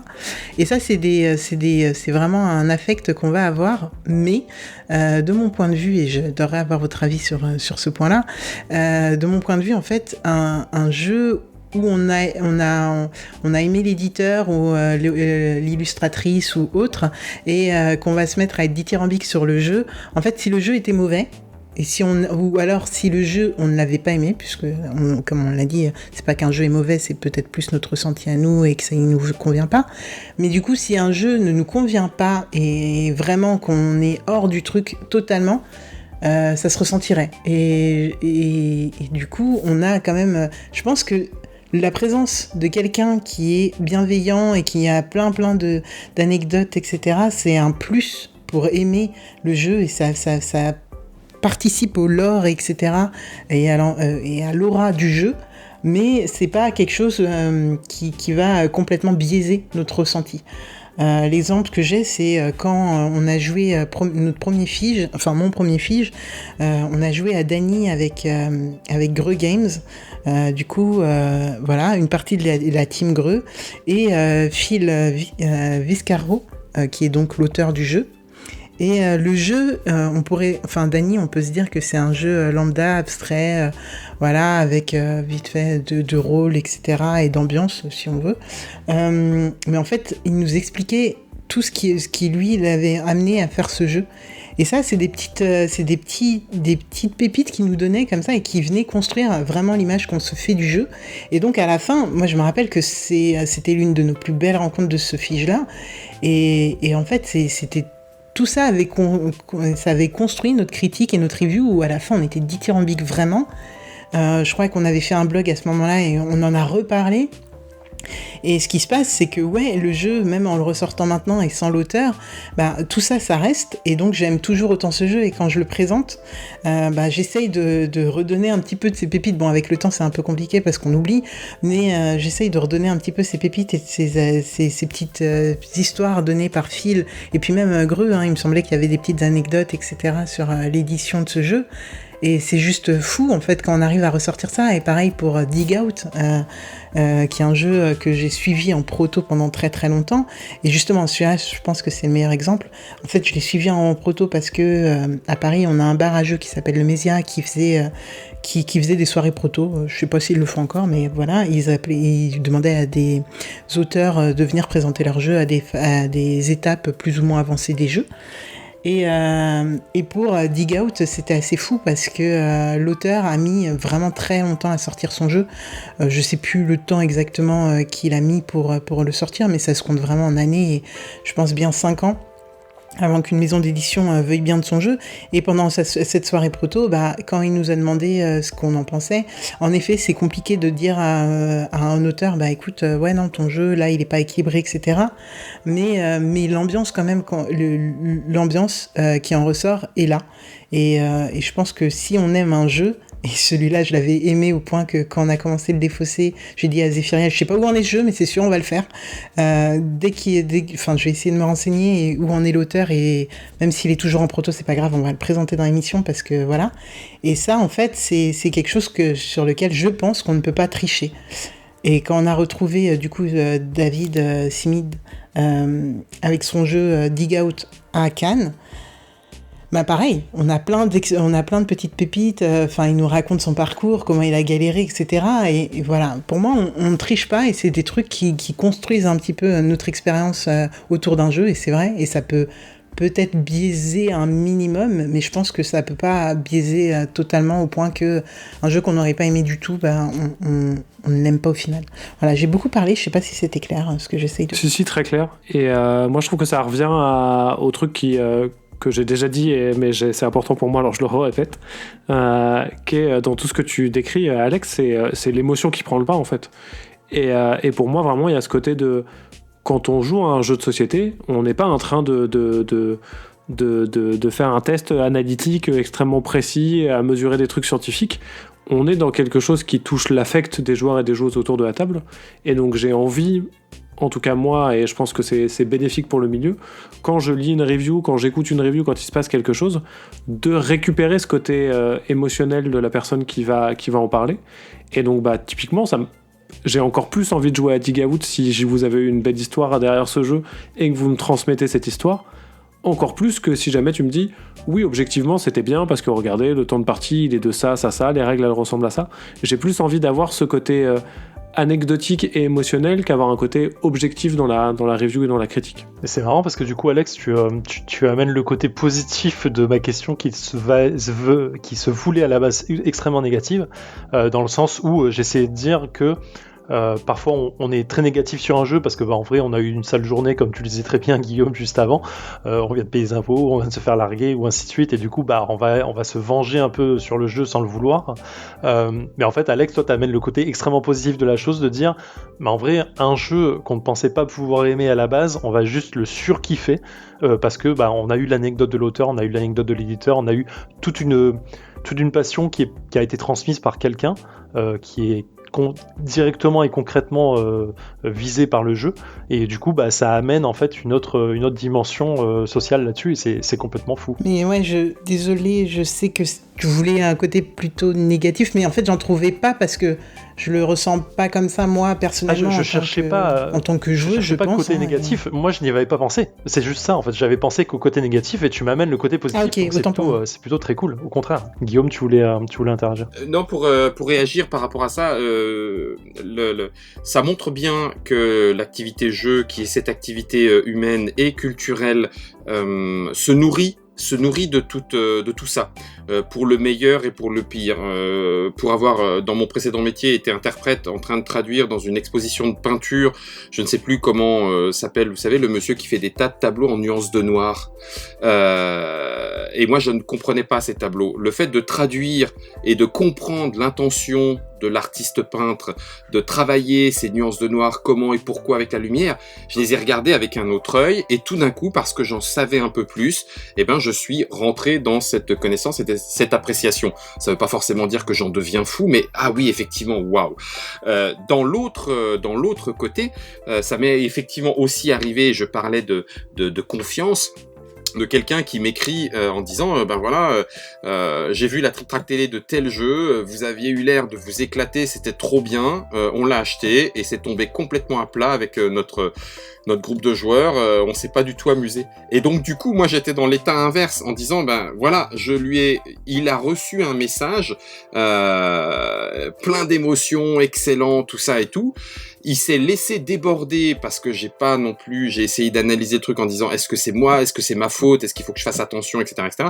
Donc il s'est laissé déborder par ce qui s'est passé dans cette partie et il en a du coup oublié de regarder un petit peu. Oui, mais attends, oula, doucement, on va garder la tête froide un petit peu. Est-ce que vraiment c'est le jeu que mes joueurs vont apprécier et tout. Donc il peut y avoir aussi cette émotion forte qu'on souhaite partager et qui en fait n'a fait que monter la tête à quelqu'un, et au final quand il joue le jeu il fait ah ouais bah tout ça pour ça, bah alors là pour le coup bof.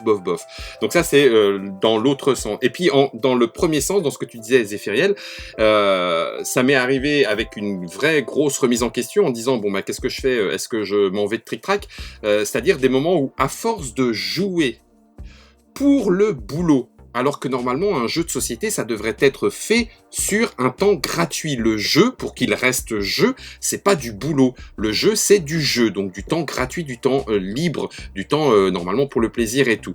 Et ben tout d'un coup, ce travail passion, bah ça devient du travail. Et donc on enchaîne les Trick Track télé, la découverte de jeux 3 à 4 par jour, où tu en fais une partie et puis le lendemain il faut que t'écrives et après le lendemain c'est 4 nouveaux jeux, etc. Et ça tous les jours.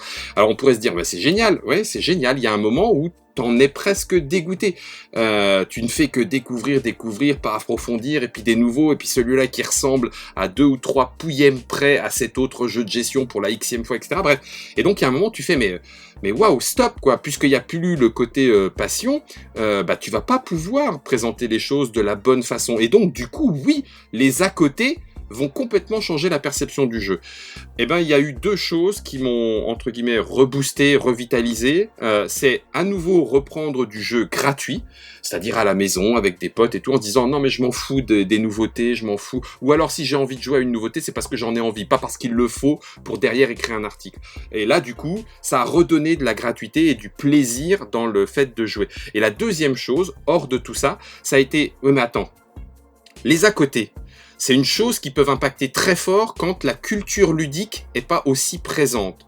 Mais quand tu as enfin, je voudrais pas que ce soit trop pédant de dire ça, pardon si c'est le cas, c'est pas mon objectif, mais quand il y a une certaine forme de culture ludique, quand ça fait 10 ans, 15 ans, 20 ans que tu joues, et que du coup tu peux mettre, pas à la place, mais ce petit recul en disant, ouais effectivement, moi là, ma tête, mon cœur, mon corps en tant que joueur, je suis pas trop dedans.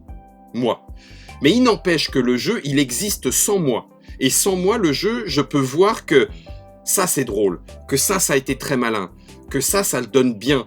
Donc là, j'ai pas forcément envie d'y rejouer parce que je suis pas dans le bon état, mais par contre, en fait, le jeu, je suis sûr que j'aurais envie de l'aimer. Et ça rejoint du coup un petit peu ce que disait Alex. À partir d'un certain moment, ou peut-être d'un certain niveau de culture ludique, je ne sais pas, eh ben, on est capable de récupérer sur les à côté qui pourraient venir pourrir le playtest, on est capable de récupérer ce qui a été endommagé entre guillemets dans la perception du jeu. Je sais pas si c'est clair. Si, complètement, et c'est extrêmement intéressant. Du coup, parce que en fait, il faut éviter. On amène encore un autre à côté que moi j'avais pas en tête quand je me suis posé la question, de se dire l'expérience et la redondance en fait de l'exercice de critique. Bah finalement peut elle-même tuer en fait l'exercice en lui-même quoi. Et c'est un peu le truc. Je suis tout à fait d'accord Zéphiriel, tu remarqueras, j'ai pas fait de test mais je le propose à l'auditeur auditeurs, auditrices qui voudraient un petit peu s'y pencher, à Théo ou Alex, si vous avez des sensations similaires. Mais le turnover côté reviewer critique, je le trouve assez marqué. C'est-à-dire qu'effectivement, réussir à continuer d'être dans cette review, dans cette envie de marier travail, passion, parce que ça reste quand même un travail, même quand on est amateur, amatrice, quand ça veut dire qu'on n'est pas payé pour ça, etc. Mais le faire 10 ans, 15 ans, 20 ans, ils sont pas aussi nombreux, ceux qui ont cette antériorité, cette culture, cette endurance quelque part. C'est parce qu'effectivement, je pense que, et on l'a vu, pareil sur le forum de Trick Track, des gens qui ont été très posteurs, qui mettent plein d'avis pendant 1 an, 2 ans, 3, puis tout d'un coup un peu moins, parce que des fois c'est la vie qui change, mais des fois c'est aussi parce que quelque part il y a un petit peu d'épuisement. Bon, stop là. En fait, on a discuté avec des gens qui travaillent un petit peu dans le review aussi et tout, et qui disaient, et Théo, peut-être que tu connais ça aussi, mais côté auteur, qui n'arrivait plus tout d'un coup, il se disait mais je m'assois à une table de jeu et ça y est, je commence à faire mes grilles d'analyse, mes machins, et tu fais mais attends, mais non, mais juste en fait là on voudrait jouer quoi, juste jouer. Enlève-toi mon cerveau s'il te plaît, là je veux juste en profiter. Et des auteurs le disent aussi des fois en disant je peux plus jouer tout à fait, ou des éditeurs, des fois c'est vrai, des éditeurs, je peux plus tout à fait jouer à des jeux de la concurrence sans me dire tiens, moi j'aurais pas édité ça comme ça, tiens ils ont pris ça comme ça, ouais j'aurais préféré enfin voilà, on voit que ça peut venir un petit peu, c'est à côté là pourrir un petit peu le truc quoi. 100%. Et moi j'ai appris à me... Je sais pas comment bien formuler ça, mais j'ai un peu réappris à être naïf, et je me suis un moment forcé à sortir de cet aspect un peu désenchanté qu'on peut avoir des jeux. Mais si je me retrouve à la cafetière à tester et voilà, je repars sur tester d'ailleurs, mais à jouer à un jeu, un vrai jeu du commerce avec Antoine, Ludo et Corentin, d'un coup on remet notre regard d'auteur et on va commencer à se dire l'ergonomie là c'est pas parfait, et puis ouais cette carte là le format il est pas terrible, et des fois je me suis justement gâché des jeux et rendu compte que je me les gâchais presque en direct, à me dire non mais là on est en train de pinailler comme 4 vieux autour de cette table parce que le pion il est légèrement rouge alors qu'il devrait être violet. Ouais ça va quoi en fait quoi, vraiment et à un moment j'en ai pris conscience en fait. Moi ce que tu disais, t'as l'air aussi d'avoir à un moment eu un peu une épiphanie de se dire je vais arrêter de faire ça et je vais reprendre du plaisir, et à un moment il a fallu que je réapprenne à me dire je vais jouer à ce jeu, je vais pas trouver tout parfait, mais je vais pas me focaliser sur ces petits détails. Souvent l'ergonomie, et c'est parce que Antoine Boza m'a formé sur ça et qu'il est extrêmement sensible à ces questions-là, mais l'ergonomie ça peut me sortir d'un jeu. J'ai appris à me dire oui, là ce picto il est pas parfait, je l'aurais peut-être pas fait comme ça, peut-être qu'il aurait pu être mieux fait. Est-ce que ça m'empêche de bien jouer au jeu ? Non. Est-ce que du coup je m'en fous ? Oui. Ok, je vais m'amuser alors. Mais c'est pas facile effectivement des fois d'enlever un peu ce... on dit souvent que les musiciens ont du mal à écouter de la musique, il y a un peu ce côté là aussi des fois, donc il faut...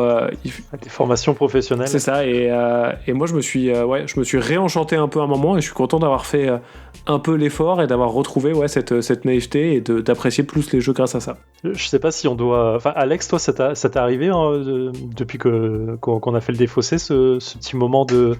Pouf, ça devient dur. Je pense qu'on n'a pas assez... Enfin, sur ce podcast-là, on n'a pas assez d'ancienneté. Je pense qu'il faut quand même attendre un petit peu pour avoir... Enfin, Monsieur Guillaume, je sais pas si tu parles de quelque chose qui date Enfin, qui a mis longtemps à arriver ou pas, mais... Non, pour le coup, non, moi je suis encore en phase de lune de miel, là, clairement. Et... Bien joué,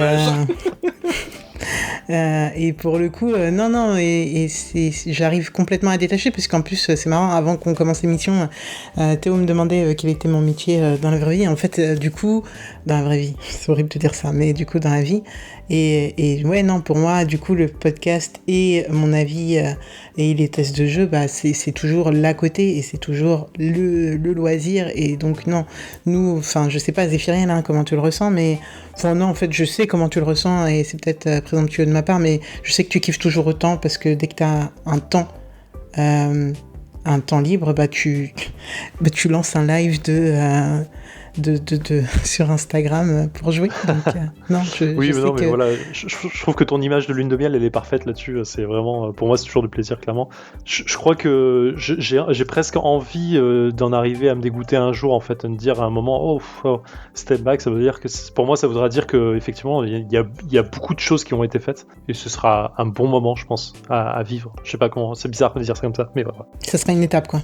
Ouais, voilà, une bonne étape. On va avancer, on a couvert pas mal de choses du conducteur. Il y a un dernier point que j'aimerais plus mettre en avant, et là ça va être plus du côté de Théo en tant qu'auteur, même si on l'a pas mal abordé déjà. Mais toi, du coup, comment tu gères ça en tant qu'auteur sur les reviews en général, et je vais surtout parler, je pense, des reviews négatives sur les jeux. On en a un tout petit peu parlé, mais comment, en général, comment ça se passe pour toi ? J'essaye de gérer le mieux possible. Question ouverte. Simple. Non, clairement, c'est très difficile. Et en tout cas, pour moi, il y a vraiment un truc de. Je peux être très très impacté par une mauvaise critique, ou même une review juste un peu froide, sans forcément. C'est assez rare quand même que dans le milieu un jeu se fasse démonter et que tu lises une review assassine d'un jeu qui dit que tout est nul. Mais même une review qui est un peu genre. On parlait de Tom Vassell tout à l'heure. Il a vraiment, sur The Loop, il a dû lire « Ouais, j'ai joué, c'était pas mal, ouais. » Et c'est tout. Et en fait, c'était pas très méchant. En fait, il y a plein de jeux auxquels j'ai joué, je me suis dit « Ouais, c'était pas mal. » Mais ça m'a vraiment fait un peu de mal. Parce que c'est dur, on met tous un peu de soi quand on crée un jeu. Il y a du travail derrière, il y a de l'affect derrière. Et donc, forcément, quand t'as pas réussi à toucher le public que t'aurais espéré toucher, c'est un peu compliqué, ça fait un petit peu du mal. Mais après, et j'insiste vraiment sur ça, c'est quelque chose que je vais y revenir après, j'extériorise un peu, mais j'extériorise jamais publiquement parce que c'est jamais un tort en fait. Quand un reviewer a pas trop aimé un jeu ou qu'il est un petit peu froid par rapport à ce dernier, il faut pas que je lui en veuille en fait. Et vraiment, j'arrive maintenant à séparer à la fois cet aspect de ok, truc, il a pas aimé le jeu et c'est pas très grave, et surtout, j'en veux pas personnellement à truc en fait, quoi. C'est pas une faute et c'est pas une attaque envers moi. Et vraiment, j'ai l'impression que la plupart des reviewers, quand ils analysent un jeu, ils analysent le jeu en fait. Et ce qui est logique, mais. Et je sais pas comment bien le dire pour pas que ça paraisse à charge, et c'est vraiment l'inverse de ce que j'ai envie de faire. Ils n'ont pas forcément l'auteur ou l'autrice en tête au moment où ils jouent au jeu, et c'est le jeu qu'ils vont analyser. Et je pense que c'est une bonne chose parce que ça fait que c'est très peu personnel en fait. C'est pas pour attaquer un auteur ou une autrice. Après, forcément, j'ai besoin un peu d'évacuer le truc régulièrement, et ça je le fais avec les copains du monde du jeu, avec les copains co-auteurs, avec les maisons d'édition avec qui on bosse. Typiquement sur The Loop, on a un groupe Discord sur lequel on se partage toutes les reviews qu'on peut voir passer, les bonnes comme les mauvaises. Clairement, je pense que j'assumerais pas tous les trucs qu'on a pu dire sur le ton de la colère à un moment parce qu'il y avait une review un peu légère derrière. Et si j'avais analysé, jamais j'aurais lâché ça comme ça parce que c'était objectivement un peu crétin de le dire de cette manière-là. Mais ça permet d'avoir ce côté où on est entre gens où on est tous convaincus que le jeu est bien et on est content, on l'a fait, on est fier. Du coup, on peut dire ah t'as vu machin, il a dit ça, il a complètement tort sur le hasard, c'est pas vraiment vrai. Et puis truc, il a dit que c'était pas si rejouable, on a fait 4 modes de jeu, qu'est-ce qu'il veut de plus? Et dans l'absolu, nous ça nous fait du bien, tout en sachant qu'on peut le faire que entre nous parce qu'on n'a pas raison de le faire en fait. Et donc vraiment, il y a cette volonté de se dire.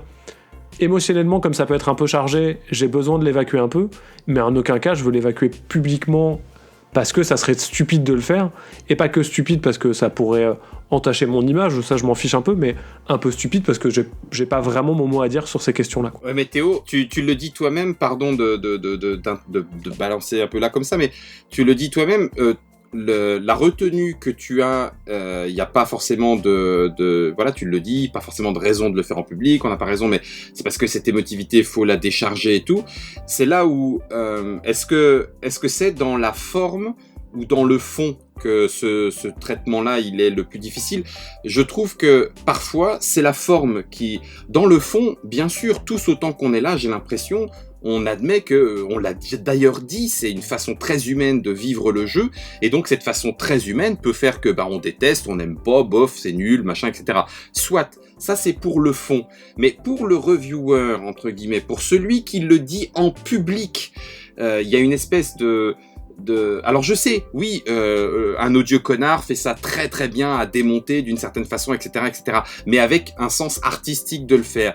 Quand il y a quelque part, je trouve, dans la forme, une espèce oui, c'est ça, de pédance, mais non, mais j'ai complètement raison, ce jeu il est complètement pourrave, c'est pas comme ça qu'il fallait l'éditer. Je suis désolé de le faire avec un ton un peu moqueur, mais t'as envie de dire, mais prends du recul, tu peux tout à fait le dire et le dire correctement. Et je trouve que la retenue que tu as, il y a des fois cette espèce de manque de retenue. Et quand je dis ça, une fois encore, je le répète, il n'est pas question de ne pas critiquer négativement. Il est question de prendre une forme qui est capable de prendre du recul et donc de rester respectueuse par rapport, à ceux qui ont bossé dessus, et 2, par rapport à tous ceux qui vont aimer justement ce que tu es en train de dire, ceux qui, grosso modo, tu es en train de dire, ceux qui aiment ça, ils ont vraiment des goûts de merde.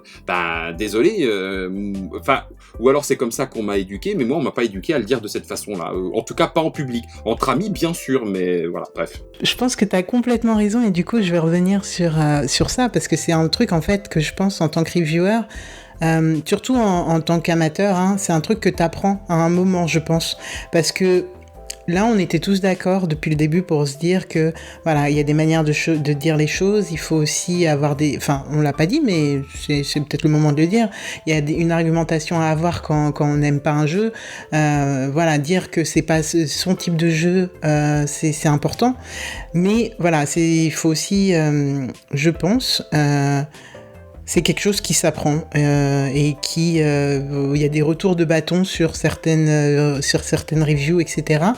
Je pense que les plus grands comme les plus amateurs l'ont eu. Et pourquoi je pense à ça ? Parce que je pense à un épisode du Défaussé. Et en fait, ça me fait penser à quand Théo dit voilà, entre amis, on peut se permettre 2 à côté. Et c'est vrai que des fois, quand on se croit un petit peu trop entre amis, au sein d'une review, ou en tout cas, c'est arrivé dans le Défaussé, voilà, on va se lâcher un peu plus, on va être un peu plus critique et un peu plus rigoler, sans prendre en compte, comme on le disait tout à l'heure, qu'il y a des humains derrière, des gens qui ont investi du temps, de la sueur, qui n'ont pas dormi, qui voilà, c'est du temps, de l'argent, voilà, et de l'amour même pour un projet. Et ça, des fois, malheureusement, il y a le côté humain qui va faire qu'on va l'oublier, on va se laisser emporter, il y a l'effet de groupe, etc. Et ça nous est arrivé 1 à 2 fois, on va dire, dans le Défaussé. Et je pense que c'est des choses, voilà, qu'on apprend et puis surtout, en fait, on a quand même une communauté dans le jeu qui est assez cool. Je parle francophone, je sais pas ailleurs comment c'est, mais qui est tellement cool que voilà, on va nous en reparler à droite à gauche. Et là, on va faire une analyse de son comportement et ça va être assez, on va en ressortir grandi, je pense. Voilà. Et nous, c'est vrai que ça nous est arrivé, notamment dans ce fameux calendrier du Défaussé, où en plus, on aura eu, moi là en tête, j'ai 2 gros jeux comme ça où on est parti un petit peu en live. Il y en avait un, c'était Freshwaterfly, et je maintiens que c'était pas un jeu pour moi, clairement. C'était sans doute pas pour les autres personnes autour de la table, mais justement, d'habitude, on a plutôt cet aspect. C'est vrai que quand j'aime pas un jeu, Zéphiriel va l'aimer, ou quand Zéphiriel n'aime pas un jeu, moi je vais l'aimer, et donc on va contrebalancer. Mais quand les deux n'aiment pas, c'est vrai que ça va être un petit peu... du lynchage, c'est vraiment trop fort, je pense. Mais voilà, pendant la 3e partie... on va pas avoir grand chose d'autre à dire que du négatif et de coup ce qu'on n'a pas aimé, et donc ça va faire un petit peu acharnement. Et là c'est un peu ce qui s'est passé sur Freshwaterfly. Et le deuxième, voilà, Studio H le sait, et on a déjà parlé, mais Oriflame, qui en plus après s'est retrouvé As-d'or, donc bien sûr tout le monde est venu nous en parler encore plus. Parfait. Mais que donc je pense que c'est l'anecdote. Je sais pas, je dirais pas la pire, parce qu'en fait, on reste plutôt fidèle à notre avis sur ces 2 jeux. Je pense. Zéphiriel, tu pourras nous dire ce que tu en penses, mais voilà, moi Oriflame, j'étais plutôt modéré, les autres étaient plutôt modérés, moins, et voilà, et c'est des choses que avec le temps on apprend, et avec le recul surtout, on se dit, c'est des réactions qui n'ont pas lieu, enfin qui ne devraient pas être forcément diffusés comme ça et peut-être un peu plus censurés pour diffusion. Donc voilà, je pense que tu as complètement raison. Mais c'est des choses qui s'apprennent avec le temps, je pense. Mais pour rebondir sur ces deux exemples, effectivement, alors Fresh Waterfly, je me souviens qu'effectivement on n'avait pas aimé la partie et on n'avait pas apprécié le jeu, mais je me souviens avoir été assez modéré sur ma critique en disant que ça doit sûrement plaire à des personnes qui doivent aimer la plèche, pour le coup, mais là, moi, j'avais aucun intérêt dans le jeu. Et Oriflame, en fait, c'est vraiment le jeu qui, pour moi, je crois que c'est ma bête noire du Défaussé, cette partie-là. Mais parce qu'en fait, elle vient concentrer beaucoup d'aspects de ce qu'on a discuté dans cette émission-là. Et j'ai l'impression, du coup, de faire un mea culpa, mais c'est un peu ça aussi. En fait, je me souviens qu'on avait le jeu était mal préparé parce que l'animateur qui nous l'avait présenté venait de lire les règles et il n'avait jamais joué lui-même. Enfin, il y avait beaucoup d'aspects. C'était une fin d'après-midi, on était un peu fatigué aussi. Bon, plein de choses qui sont accumulées. Et effectivement, oui, ça a pas forcé mon bon avis en tout cas sur le jeu, que je n'ai jamais rejoué depuis. Mais effectivement, voilà, ça vient cristalliser un peu toute cette conversation autour de attention, quand on fait une review, il faut pouvoir être un peu pragmatique, se dire, trouver les aspects positifs, négatifs d'un jeu et se dire, ok, à qui il peut vraiment plaire et s'il nous plaît pas à nous, en fait, qu'est-ce qu'on peut analyser. Et le deuxième point que tu as amené, Alex, et qui est très vrai et que depuis 63-88, j'essaye de réfréner au maximum quand on parle d'un jeu, c'est effectivement considérer l'aspect humain derrière. Alors c'est déjà le cas quand on rencontrait des auteurs, autrices, éditeurs, éditrices sur le Défaussé, mais d'autant plus dans 63-88 en parlant avec Théo régulièrement. Effectivement, t'as un humain derrière. Dire ce truc c'est de la merde, c'est vraiment pas constructif, désagréable et voire insultant pour la personne.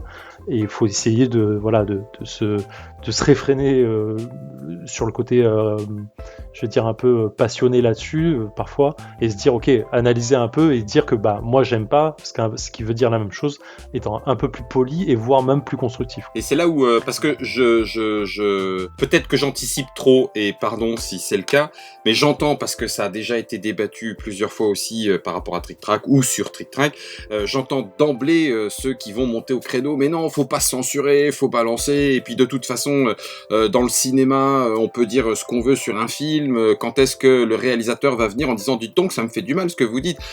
Oui, c'est très vrai, ok, d'accord. Moi, quelque part, ça ne me gêne pas.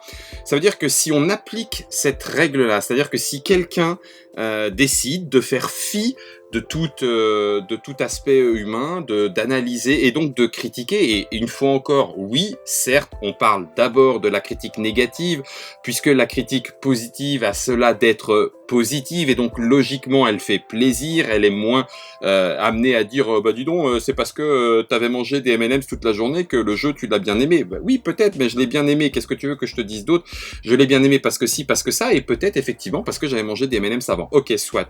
Mais sur la critique négative, si on rentre dans le gras et dans le vif et dans le lard par rapport à ce que vous avez déjà vécu aussi, Alex et Zéphirel, et c'est éminemment respectable, ça veut dire que dans l'autre sens, alors il faut jouer la même mesure. C'est-à-dire que si quelqu'un arrive en disant mais ta critique elle est dénuée de bon sens, t'as visiblement pas joué avec les bonnes règles, t'as pas compris l'intention de l'auteur, etc., etc. Et en disant et la plupart du temps, ce qu'on remarque sur ceux qui ont cette façon de critiquer, c'est je me réfugie automatiquement derrière. Oui, mais c'est mon ressenti, j'ai le droit de dire ce que je veux. Aucun souci. Mais à ce moment-là, il faut aussi accepter qu'il y ait la critique de la critique et que la critique de la critique, elle puisse faire aussi mal parce que tu as décidé de jouer avec armes tranchantes et contendantes. C'est en ce sens-là où je rejoins aussi ce que dit Théo. Il y a le côté public et le côté privé. Dans le privé, ça m'arrive de dire ce jeu, vraiment sincèrement, mais pourquoi est-ce que quelqu'un l'a édité, quoi? Ça m'arrive à moi. Mais en même temps, une fois que je suis en public, dans mon travail, c'est-à-dire où j'ai une éthique professionnelle, je trouve, où en tout cas j'en ai envie, je me dis, attends, il y a celui qui y a cru, et il y a jamais cru en disant enfin tu me diras, ou alors c'est moi qui suis naïf, c'est bien de la merde et on va le vendre parce qu'on va se faire un max de thunes en vendant de la merde. J'ai du mal à y croire. Il y en a peut-être, mais pour moi c'est à la marge. Bon, ça arrive pas souvent. Voilà. Du coup ça veut dire qu'il y a cru. Bon, très bien. Et ça veut dire en plus, alors que moi il y a des jeux que je n'aime pas et qui se vendent par caisse entière, ça veut dire qu'il y a des gens qui aiment et qui je suis pour dire une fois encore ce que j'ai dit tout à l'heure, vous avez des goûts de Nasbrock. Je peux le croire, moi, mais à ce moment-là, je vis plus en société, ou alors je dis, bon, il faut éliminer ceux qui n'ont pas les mêmes goûts que moi. Non, je suis désolé, pour moi, ça, c'est dictatorial. Donc, dans cet aspect de respecter les goûts, alors oui, quelqu'un va venir, certainement, en disant, alors respectez mes goûts, donc moi, mon goût, c'est de dire que c'est de la merde, pas de souci, mais à ce moment-là, tu acceptes qu'on vienne te dire que tu le dis pas bien, que c'est nul de le dire comme ça, que c'est pas constructif. Enfin voilà, j'aimerais pas qu'il y ait 2 poids 2 mesures quand on est comme ça dans l'extrême. Complètement d'accord avec toi, du coup. Ouais, c'est pas un droit de réponse, mais donner l'opportunité aux autres aussi de venir communiquer sur ce que tu fais. Ouais, puis vraiment, ce discours privé-public, il est important, quoi. Effectivement, quand je suis avec des copains et qu'on joue à un jeu et qu'on l'a pas aimé, on va dire « Oh là là, c'était nul, on a passé la pire partie, jamais j'y rejoue, c'était infâme ». Si on me demande mon avis derrière publiquement, je vais dire « Ouais, j'ai joué, j'ai pas aimé, quoi ». Et effectivement, personne, et je pense que les reviewers, et ça des fois, j'ai l'impression qu'il y a des fois une crainte du public, et j'ai l'impression que c'est vraiment pas le cas, aucun reviewer va se forcer à dire « Ah non, mais c'était vraiment bien », en parlant d'un jeu qu'il n'a pas aimé parce que il ou elle connaît l'auteur, l'autrice, où il s'est passé un truc. Mais voilà, si on me demande mon avis publiquement sur un jeu, je vais ouvertement dire que j'ai pas apprécié ce jeu, mais je vais pas m'étaler sur le fait que je l'ai pas trouvé bon parce que ça a rien de constructif et ça peut faire du mal à des gens, donc quitte à faire, autant éviter ça, quoi. Et Alex Zéphiriel, moi je vous poserai la question aussi pour ceux qui imaginent que parce que on va recevoir un jeu gratuit, soi-disant gratuit, mettons-le en balance quand on veut faire une review du temps de la review, du temps de l'analyse, du temps de travail pour la review, etc. Bref, peu importe. Ok, ouais, mais bon, c'est du jeu, c'est super sympa. Ok, d'accord, je l'entends. Est-ce que sincèrement, Alex Zéphiriel, alors je voudrais la poser à tout le monde, est-ce que sincèrement, pour un jeu qui est revenu à l'éditeur, allez, avec le coût réel du jeu, je sais pas moi Théo, on pourrait dire quoi, allez, une dizaine d'euros, j'en sais rien, bon admettons, est-ce que sincèrement, parce qu'on vous a filé 10 euros, votre honneur est si bas que pour 10 euros, vous êtes capable de faire de la lèche à quelque chose qu'en fait vous avez détesté. Moi, ça me paraît tellement aberrant par rapport au prix que ça représente. Si encore on essayait de m'acheter à coup de grosses bagnoles ou etc., mais non, on est en train de parler d'un jeu de société qui, en termes de fabrication, non mais attendez, enfin je veux dire, je suis désolé, je sais que chacun a priori doit avoir un prix, mais mon prix c'est pas du tout le prix d'un jeu, hein, donc non, faut pas charrier quoi. Alors je pense qu'on parle plus, pas vraiment du jeu en lui-même, le jeu que tu reçois sur le moment. Ce moment-là, mais plus de ta collaboration avec l'éditeur et le risque de le mettre en danger. Je vais pas faire un point à Cyberpunk parce que c'est pas le lieu ni l'endroit ni quoi que ce soit, mais je pense que qui que ce soit qui a un petit peu suivi la polémique autour de ce jeu, sait qu'en fait, il y a des gens qui sont à vendre clairement et malheureusement, oui, ça arrive dans tous les milieux et je pense que le jeu de société n'est pas épargné par ça. Et ça m'étonnerait en tout cas qu'il le soit, très honnêtement. Je suis d'accord avec toi, mais je ne pense pas que ça soit autrement qu'à la marge. C'est-à-dire que ça peut effectivement, il y a certainement des gens qui veulent bien être vendus, entre guillemets, mais pour ma part, je me dis, même dans la collaboration, si parce que j'ai dit, et comme le disait Théo tout à l'heure, avec la forme la plus respectueuse, non, ça et ça, moi j'ai pas aimé, mais je sais que si vous aimez ça et ça, vous allez aimer. C'est-à-dire que même dans ma façon de dire des choses négatives, la collaboration risque d'être entachée. Moi j'ai envie de me dire, écoute, je peux le comprendre, il y a de l'humain, ça t'a fait du mal, ok d'accord, très bien, on ne retravaille pas ensemble. Quelque part, moi en tant que reviewer, j'ai envie de dire, il y en a tellement des jeux que tu vas certainement toi trouver quelqu'un qui va le dire mieux que moi je ne l'ai dit, donc vas-y, fais-le en tant que, donc on met fin à notre collaboration, c'est finalement pas très grave, quoi. Tu vois, donc moi j'en suis même à me dire, il y a certainement des gens qui peuvent être achetables, même pour une collaboration maintenue. j'en suis largement revenu en me disant non, attends, ça vaut pas ça, quoi. Ça vaut pas que je me mette la rate au courbouillon ou que je me crache au visage dans le miroir le matin pour une collaboration. Ou même, effectivement, tu as raison, pour une boîte gratuite, encore moins, mais même pour une collaboration, ça n'a pas de sens. Je comprends complètement ton point de vue. Après aussi, je comprends les personnes qui en ont peur, et je sais que on a le droit de donner des noms, je sais même pas. Bon, vous les enlèverez si au cas où, mais c'est plutôt une dédicace pour eux. Je sais que Proxy refuse de recevoir des jeux des éditeurs parce que justement, en fait, ils veulent pas avoir cet avis biaisé. En fait, ils veulent pas qu'on pense que leur avis est biaisé quand ils aiment ou qu'ils n'aiment pas un jeu.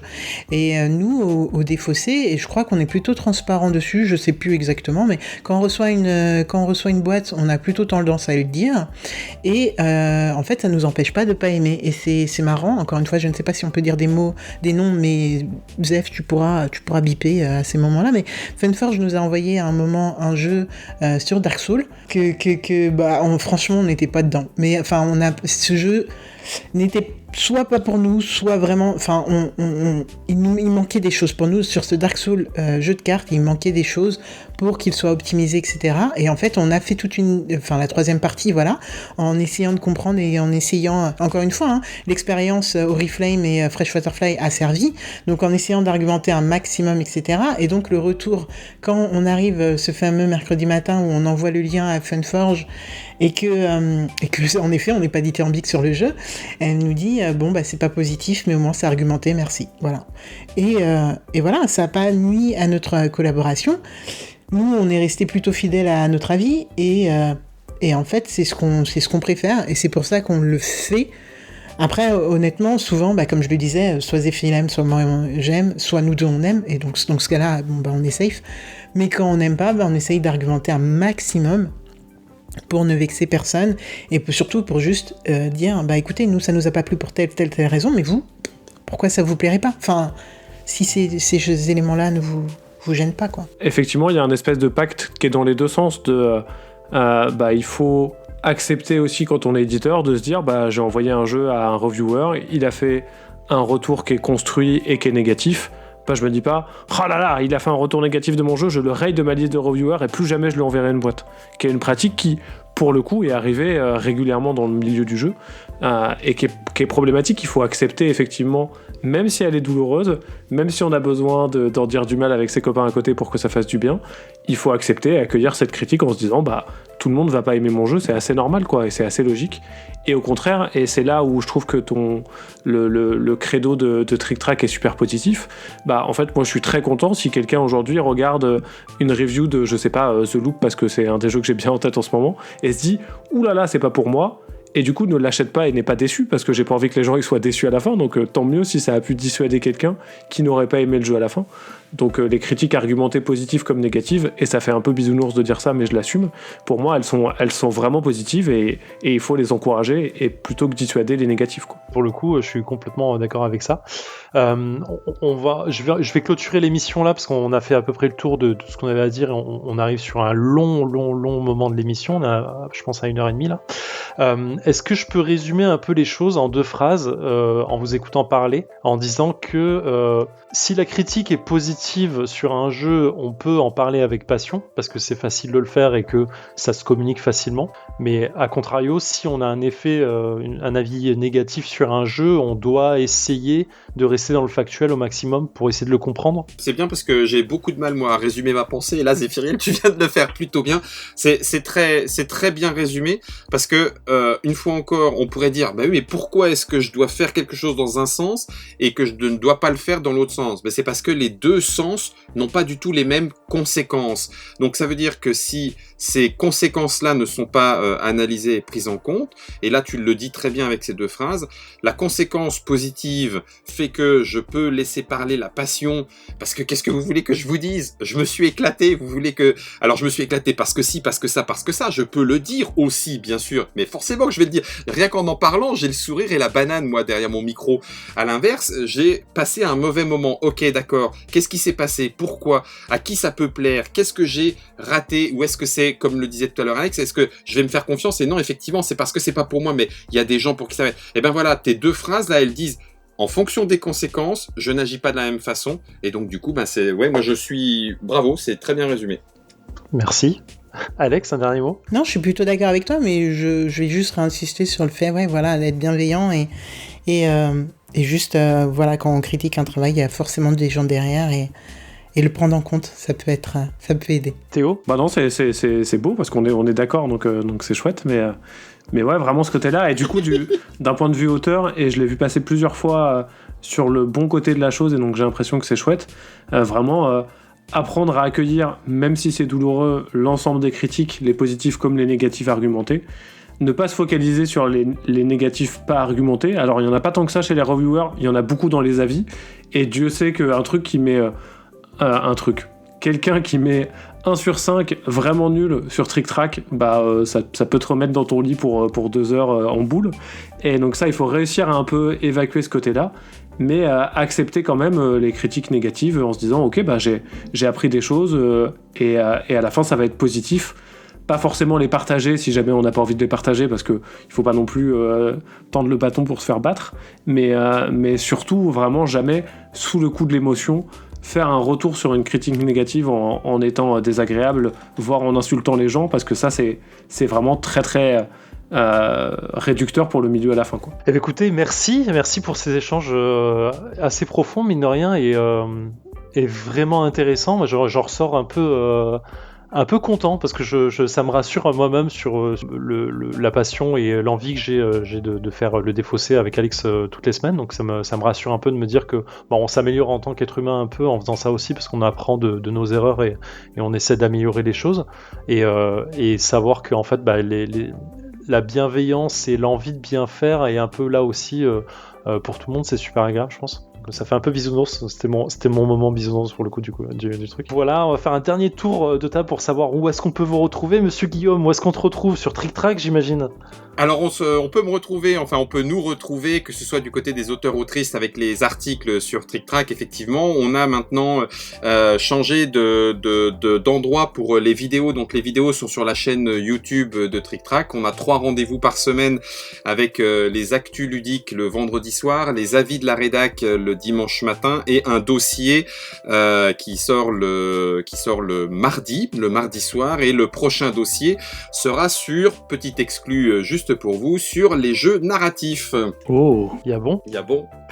Alex, où est-ce qu'on te retrouve? Eh bien, tous les mercredis, et tous les autres jours de la semaine, mais en tout cas, on les sort les mercredis dans le défaussé avec Zéphiriel, et sur le Discord de VHS, où je passe une tête de temps en temps, même si la région zone défaussée est beaucoup plus animée par Théo que par Zéphiriel ou moi-même. Mais des fois on passe des têtes, donc voilà. Écoutez Théo, je te dis, où est-ce qu'on te retrouve à part sur le VHS Discord? Bon, comme d'hab, effectivement, je suis assez régulièrement sur Discord, également je suis assez actif sur Twitter sous le pseudo Théo_Sacha. Et depuis un petit temps maintenant, je fais également des lives pour parler de game design et de l'actu du jeu de société sur Twitch, tous les mardis et les jeudis matins, où on est pas mal maintenant à papoter tranquillement autour d'un café et à parler un peu du boulot d'autrice de jeu. Et c'est super fun, vraiment, c'est vraiment cool. Merci. Ok, encore une fois, je vous remercie beaucoup pour votre disponibilité et vos avis sur ce sujet. Je vais finir cette émission en vous souhaitant une bonne fin de soirée, bonne fin de semaine, et en espérant que vous preniez bien soin de vous. Et on se retrouve bientôt dans 6388 pour de nouveaux intervenants et nouveaux sujets. Voilà. Ciao, des bisous, merci à tout le monde. Salut. Bisous à tous. Ciao.